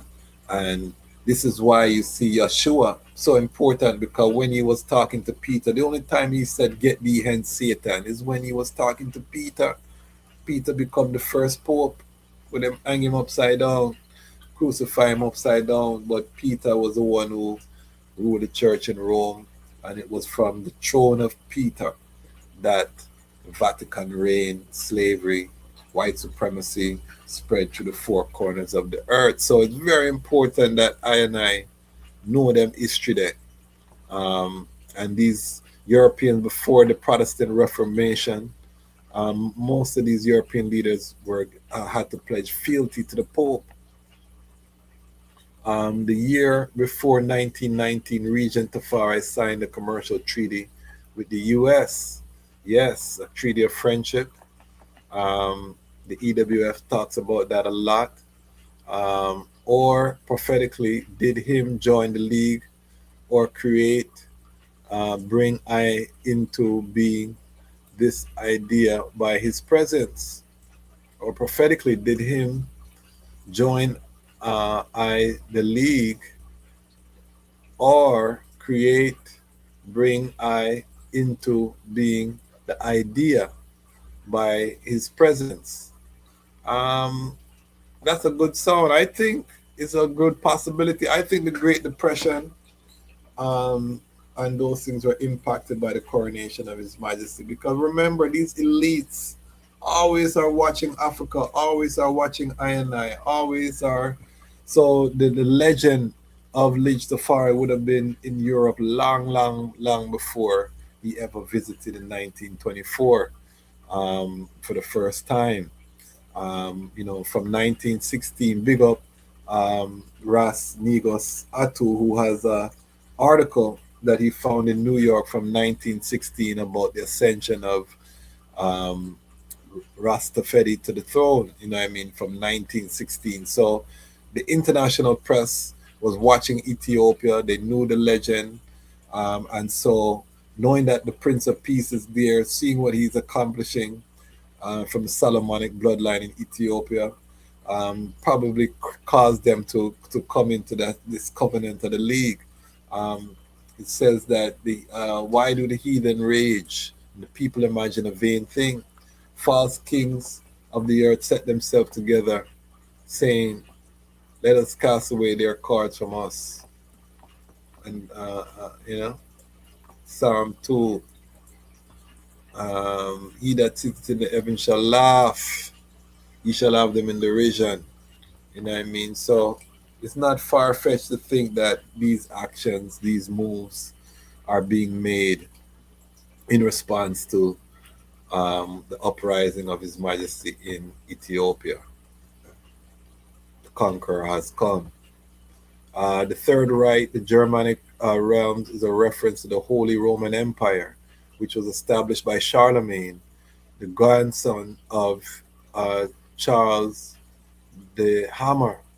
Martel stopped the Moors from advancing into France. Yes, I know that history. I can't remember the name of the battle. There's a famous battle where they stopped the Moors from advancing into France. So, and this is why it's so important to know the history, the Third Reich, the Roman Empire. Even the symbol of the Nazis was the eagle. The symbol of America is the eagle. All of these things, it's important that we overstand Rome. When Rastafari talk about burn Rome, Rome is falling. Our elders were very astute and very tapped in from a spiritual side. And when in Revelation it talk about the 10 rulers, the 10 hills, all of these things. Rome is a place that had the 10 mountains. It's symbolic, you know what I mean? So a lot of these things, but I just want the item. Big up the Lion Pride. Big up yourself, Ram Papa Pam Pam Boom. You bring some heavy history into the comment section. And this is what I say, family. We are not a yes man society on the Lion Voice Network. We love agree to disagree. We know how to do that because that's the cornerstone of peace and unity. Unity does not mean uniformity. That's one of our main principles here.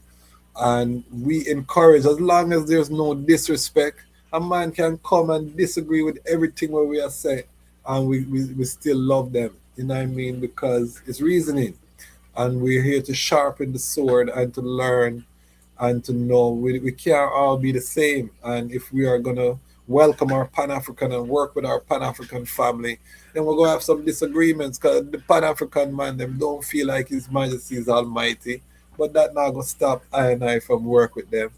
I feel that way, and I'm entitled to my feeling, and I can tell you why I feel that way without apology, and I can cite facts, and I can go into all these things, but that's my soul. So big up yourself, Ram Papa Pam Pam Boom, one of our Pan-African family that's been joining us, and you're dropping heat in the comments. We love it. We love it. They said the Franks,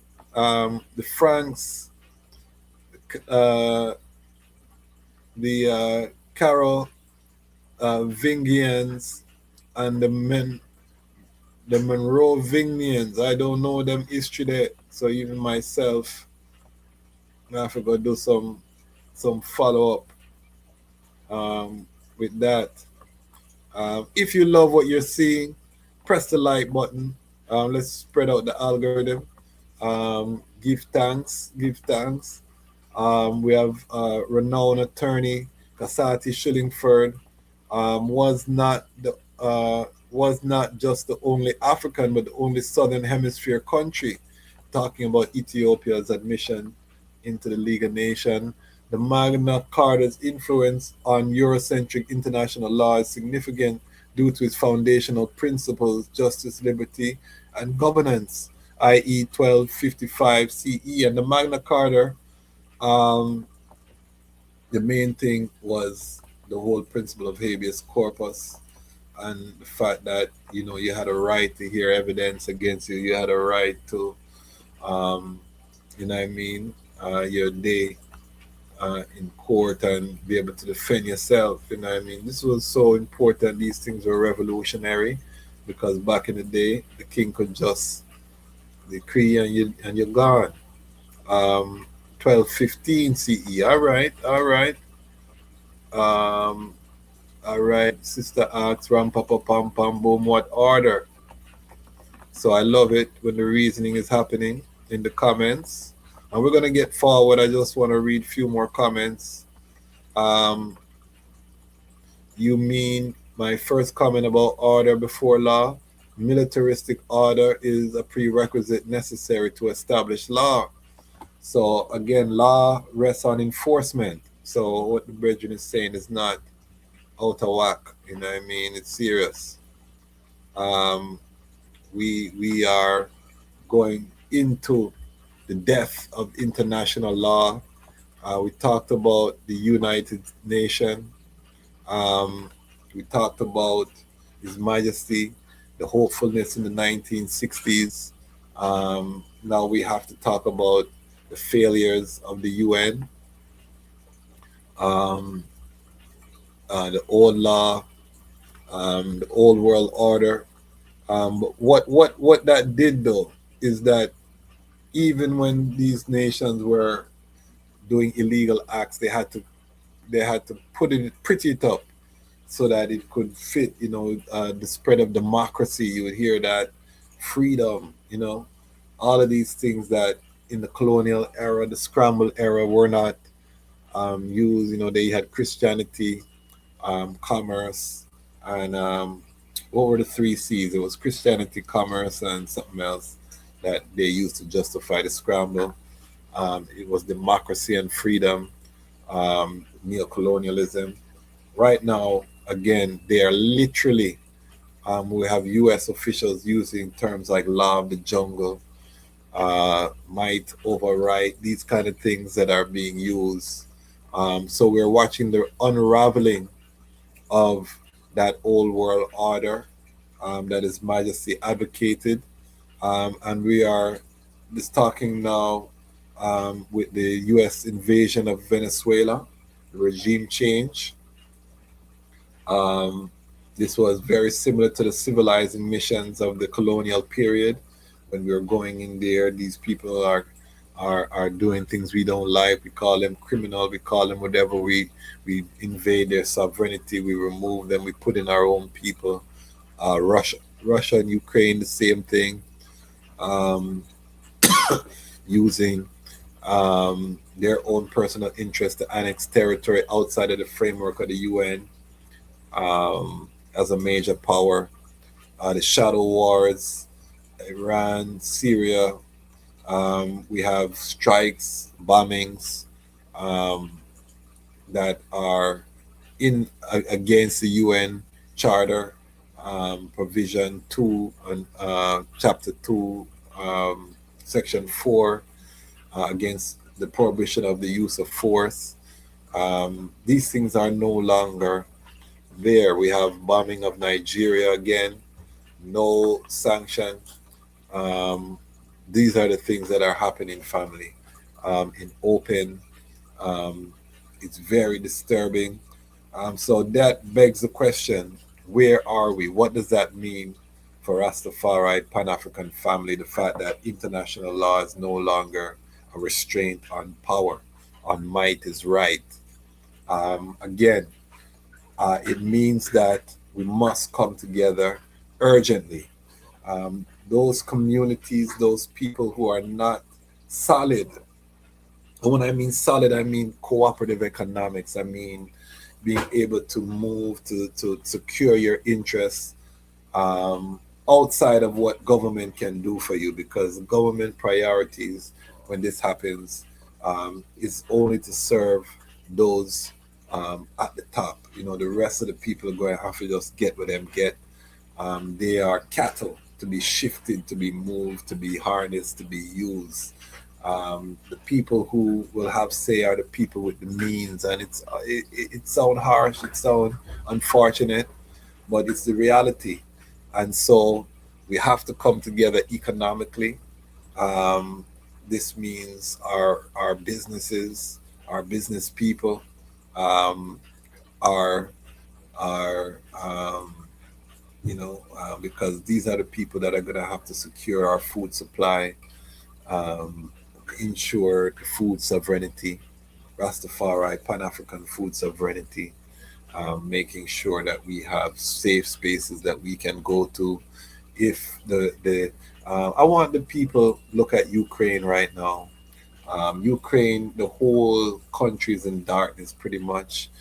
They just had an order to evacuate the city of Kiev because winter in Ukraine, and the Russians have been bombing the power supply, so there's no electricity. We take for granted electricity and them thing there. If you live in a 50-story building, no electricity, that means the toilet them can't flush, the this, the that. You know what I mean? So all of the people of Ukraine have a shift. These are people who don't know nothing about invasion or them, you know what I mean? They're going to work. These are the innocent, but now your whole life have to shift up.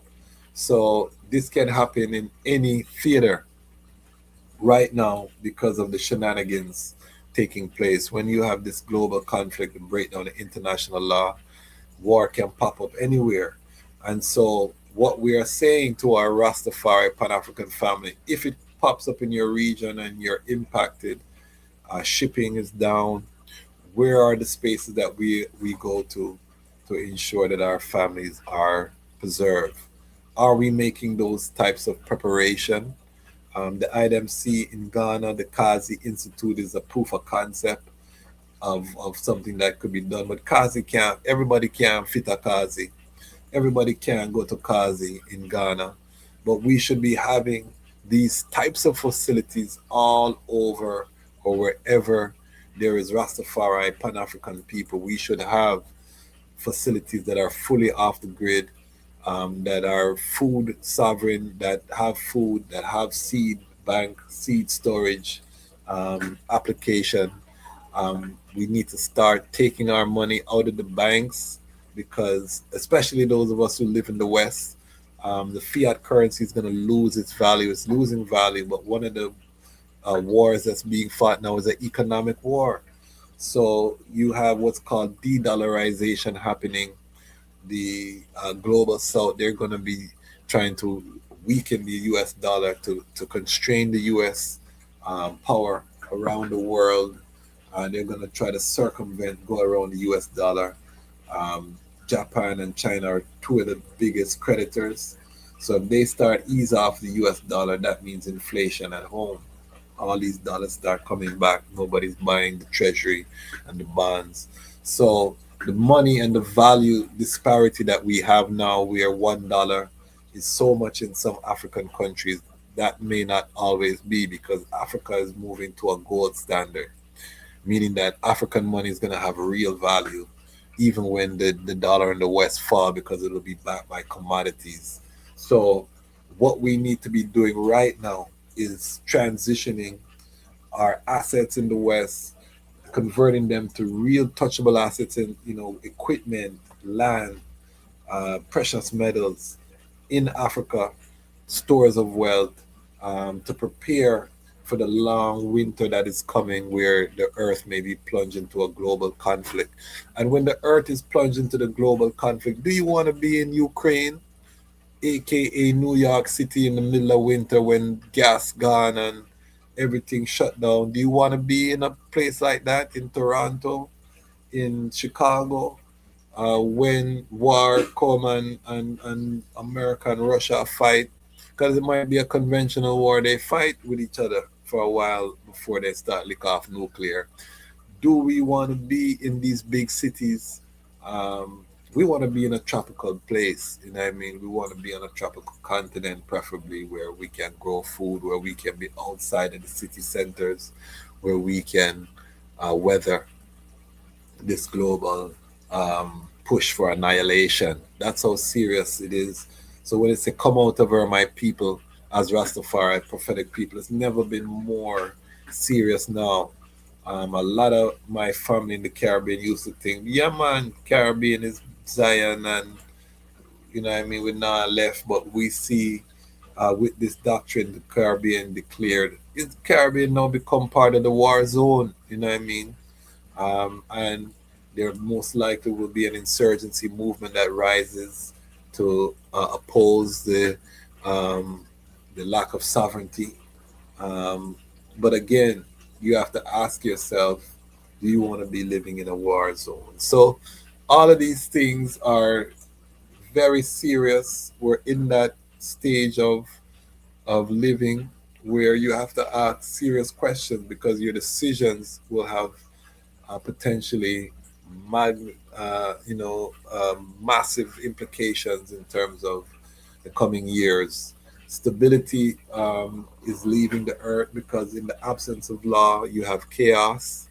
And with the death of international law, we now have what's called international chaos that is there. So again, in the law of the jungle, the lion have to become the lion fully, and the lion is a social animal. So we're using this as a trumpet call. Um, we're using this as a trumpet call to um, rally the global family. Don't wait to join an organization. Don't wait to become a part of something. And I want to take this time to big up the EWF, Ethiopian World Federation. They I them know I'm a proud member of Local 12. I joined after years of just watching. Um, EWF was one of the institutions established by His Majesty for the black people of the world, to save black people from annihilation. It's in the Constitution, believe it or not, and it was created, during the horrors of World War II in the run up 1937. by Malaku Bayan. And when we see annihilation now becomes another option. When we see annihilation of the world is very much on the table. We have no choice but to join with our brothers in the EWF. I am a Nyabingi man, called to the Nyabingi order, um, as a university student, unapologetically. But at the same time, I serve on a lot of non-profit boards. I'm active, and what we're calling on, because in all of the entities it's only a few people doing all of the work while a lot of us are just going about our day to day. So I'm telling my family, join. If you have a criticism of the organ, join, be part of the solution, because we need the strength. We need to be having susus. I'm a part of a susu group that's been going for years here in the DMV. We need to be a part of those pooling resources, building the trust. If you want to be a part of a community of like minds, you can join our Lion Pride on Patreon. Big up IRS who just joined today. So we are at, I think, 45, because we lost someone as well. I think we're at 45 people in the Patreon. We're trying to get to 50 by the end of this month, so that we can start our grant program. We're going to be giving grants to some of the workers. I told the item my vision with this platform. We have 60,000 subscribers. I'm visioning 60,000 people giving $10 to one of my guests each, and that being $600,000 of capital that guest would have to fund whatever their project is or whatever cause that they're doing. Now, I may not reach that until I reach a million subscribers, but that's the chant. That's how I think we can use technology to use the economic weapons. We might not have $50 to spend, but a man can spend a $5. You know what I mean? You can give a $5 super chat, even if on my live I had 1,000 people come in and put $10. That can help me to fund an operation. You know what I mean? So we just need to start thinking about using our capital as a weapon and not just being consumers. Very important. If you don't want to support the DejazmatchKwasi, Ras Tafari TV is there, iYard Radio is there, I Never Know TV. We have so many Rastafari platforms. Support one of them. Support the UNIA, become a member. Support EWF, become a member. Get active. Especially our brethren, we need the brethren them to rise up, come off of the fence. The death of international law means that collective security is more crucial than ever, because without that, you're vulnerable. Even if you get picked up, look at Maduro, president of Venezuela, in a case that, very dubious.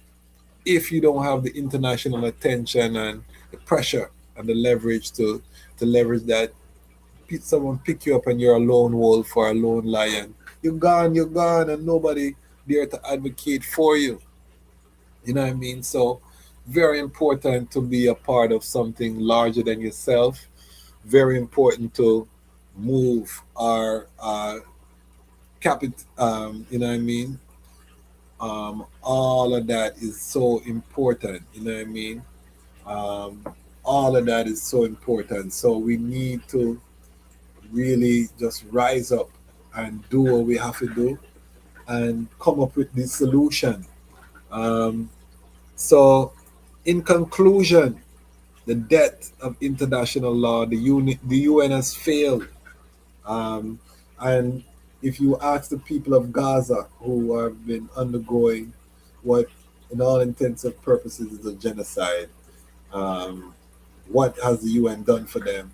You're probably not going to like the answer. So the UN has failed to stop aggression um, by its members. The law of the jungle is reigning. So, again, Rastafari people, the time has come to put down the petty differences. The time has come for us to really take a look at self. Um, there's no reason why we have no Rastafari school right now. There's no reason why we don't have a Rastafari health center right now. We are our biggest obstacle right now. So we are chanting for us to come together. And having said that, February 1st, major webathon, we're going to start having some information. A press release should be dropping this coming strong. Major artists are involved with this effort. We're raising money for hurricane relief in Jamaica. This is part of the INITY, Rastafari TV, Lion Voice Network, I Never Know TV, I Just Star Network, Just Jam Magazine, Rastafari Jam, Blaza Move, all kind of Rastafari media coming together for the first time to help push this. And our goal is 500,000 US for the first phase redesigning of Rastafari centers in Jamaica. So stay tuned for that. Stay tuned. We have some big guests lined up as well in the coming months, coming strongs. If you haven't seen our episode with the Rastafari Society of Kenya earlier today, make sure you catch that. Big up all the people. We have a semi-viral video on IG about Trinidad from our Trinidad panel. The item may have noticed that the shorts have been flying out. Big up my queen. She's been on the duty. Excuse me, pushing out the YouTube shorts, the IG, the TikTok. We're flooding all of the platforms now with content, short form content from the episodes. So big up my queen and the youths them who have been really stepping up on that effort. This is a family business. So big up all of the workers. Big up the Lion Pride, the monthly subscribers who have been with us. Let me just take some time to shout out the Lion Pride on Patreon, because I tell the item I'm blessed. The greatest online community on the planet, and me not stop talk. Big up all of the item for the strength. You know what I mean? We have some new Lion Pride on Patreon. Big up Andrew, big up Jayut, and big up IRAS who have joined. I didn't get a chance to update. IRAS joined today, so big him up.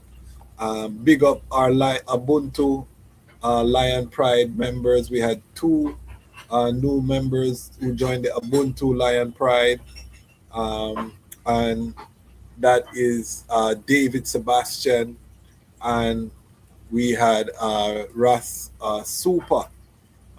Big up yourself. $100 US gets you on the Ubuntu Lion Pride, and we want to turn this into a physical wall. When we build a studio, Lion Voice Studio, these people would be remembered. So as long as we have the Lion Voice Network, Ubuntu Lion Pride, it's a permanent position. So join that. After February, it's going to be $150. So the Ubuntu started out at $50. It keeps on going up as the channel grows, because we know our values. So if you want to be part of the Ubuntu, now is a good time to join the Ubuntu Lion Pride. We're going to be sharing very shortly some new packages. We're coming up with some regional packages for Rastafari businesses that you can come together with other businesses, and we give you a package so we can highlight the businesses as a region. We want this to be an economic hub, also with it being an informational hub. We want our Rastafari business people to have a place to reach Rastafari and Pan-African family, and we want the Rastafari and Pan-African family to have a place where they can put their dollars. Again, we have to become more intentional about how we're spending our capital. It has to circulate back into or forward into the movements. It has to forward amongst each other. Right now, They say the black dollar probably lasts 5 minutes in the black community. The Rastafari dollar is probably a minute. We buy from everybody else, but we self.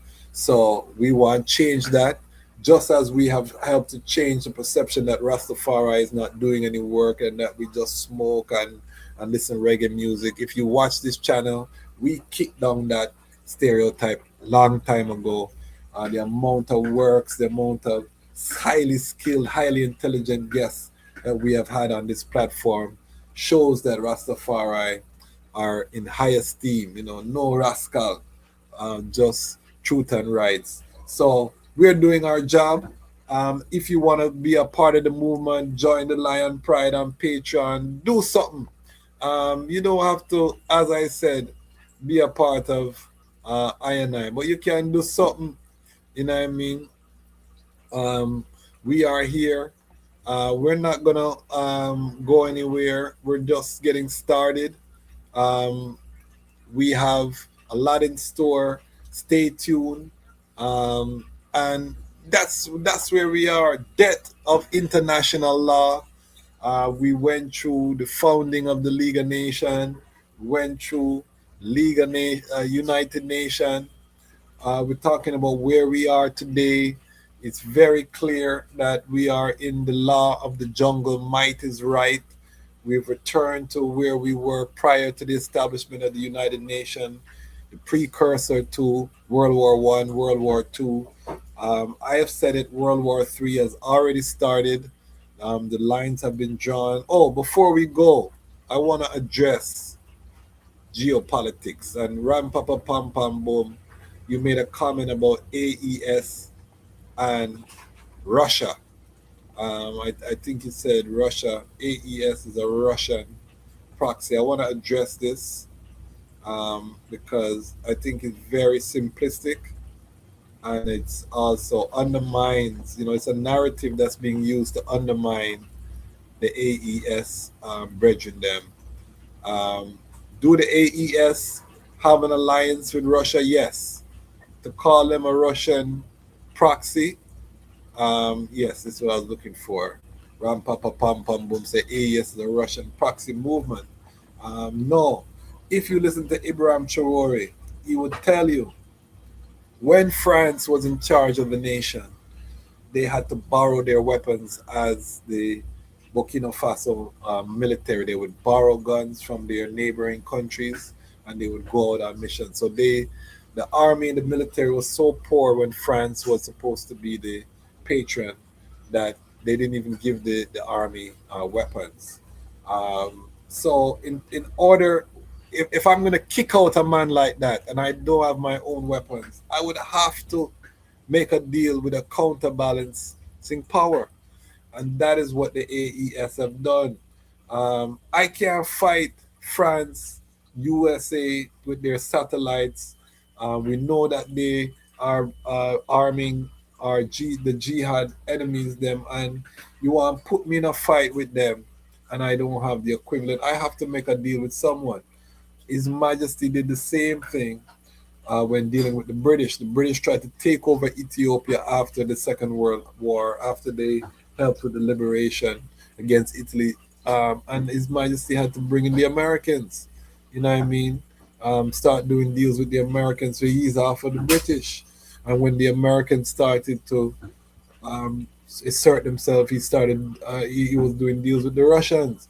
So it's always a balancing act. When you're a head of state, you have to have alliances. You can't, especially if you're not one of the major powers, because to get access, you don't have a manufacturing base.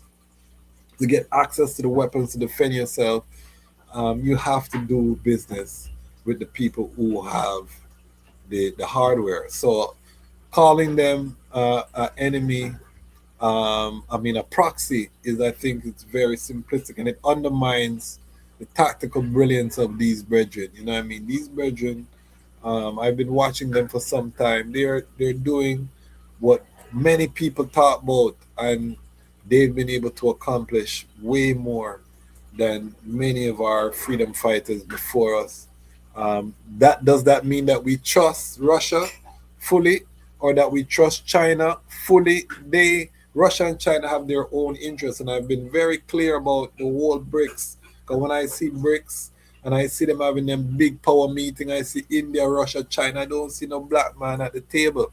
You know, you have Raposa in South Africa, but me not see him when the power time come. Me not see South Africa, although there are military exercises that are happening off the coast of South Africa with Russia and Iran taking place right now, which are BRICS essentially doing military exercises. Because a lot of this third world war will be fought on the high seas, the shipping lanes, international commerce. But I don't see black man have no big talk, even though Ethiopia is part of BRICS officially, one of the member states. But so even though we know the world war is BRICS against G7, we are not aligned, you know what I mean, in terms of Rastafari, in the sense that I think both of them are fighting for control of the New World Order, the cashless society, the full control, spectrum control over populations.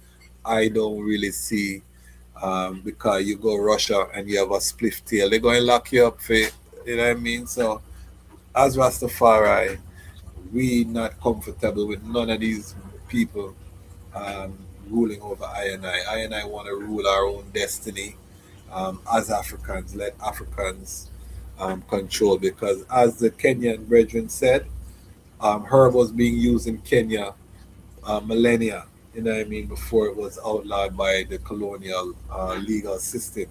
So we want to have our freedom as Rastafari to live according to our own culture and tradition without interference from outside. So we're not naive to either side, but we also understand that without making alliances, you are gone before you start. This is not fantasy, make believe.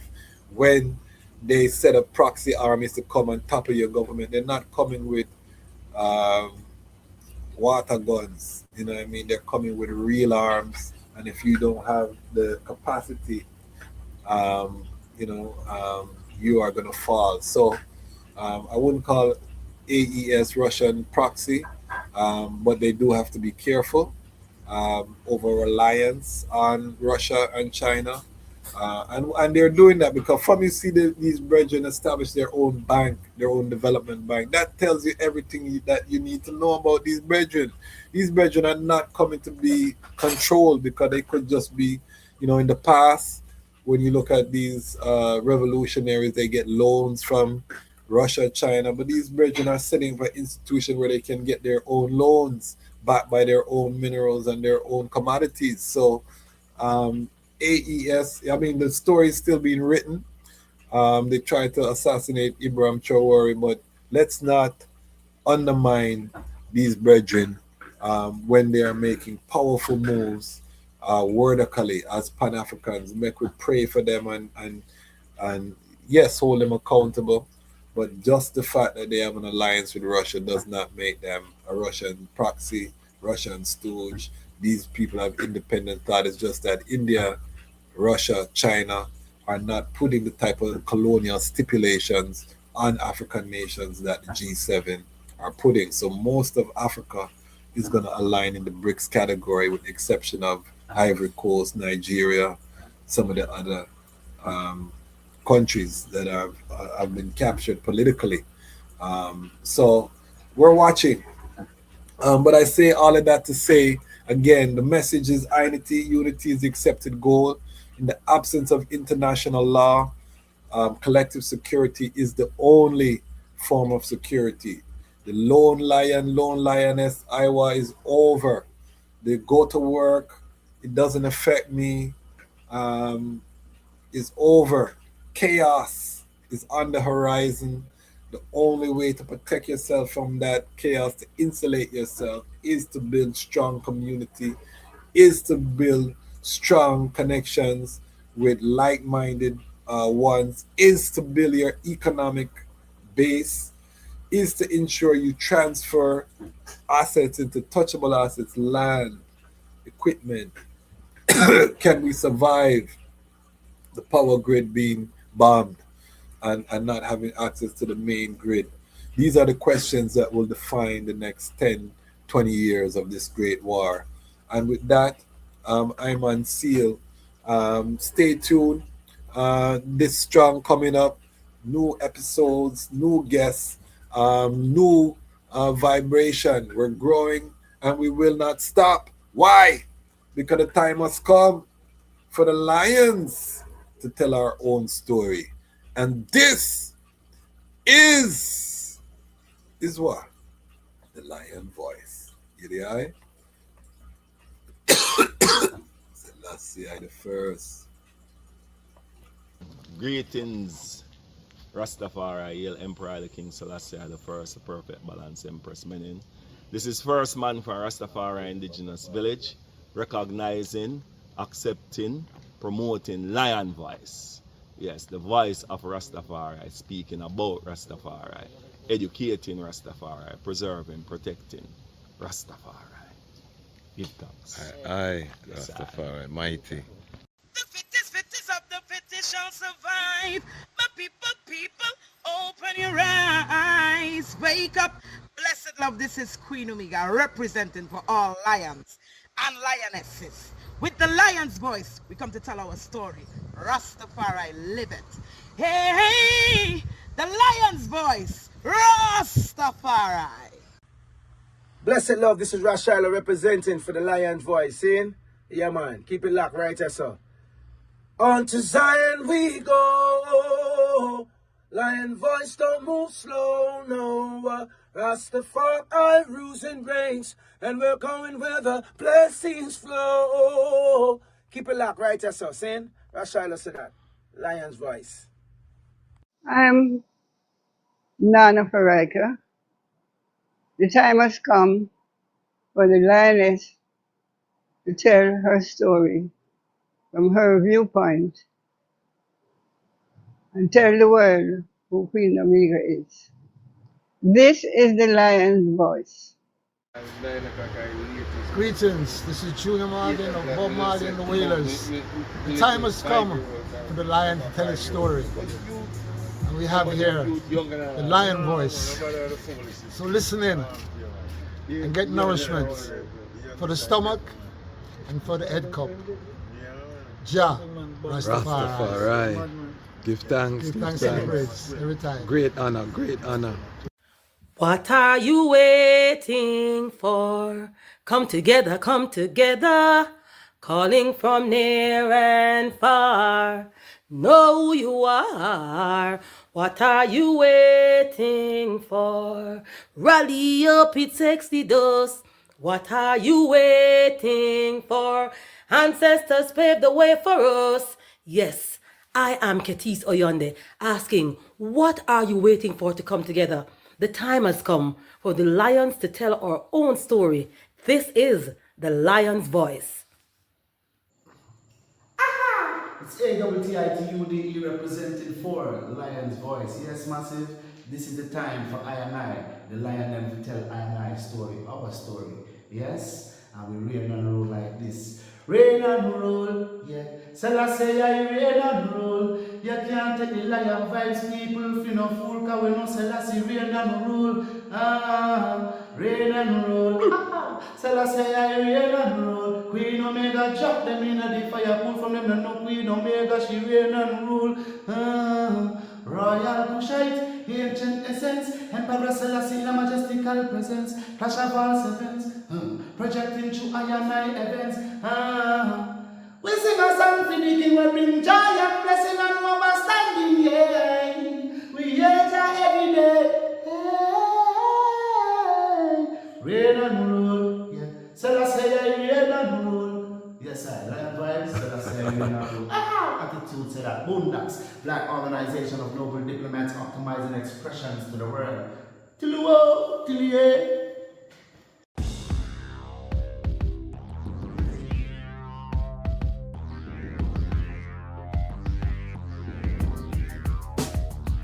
Well, lion voice, tell them that's the people first choice. Lion voice, make the lioness them feel nice. Lion voice, with the lion cubs we sacrifice. Lion voice, got to show the people them the life. Lion voice.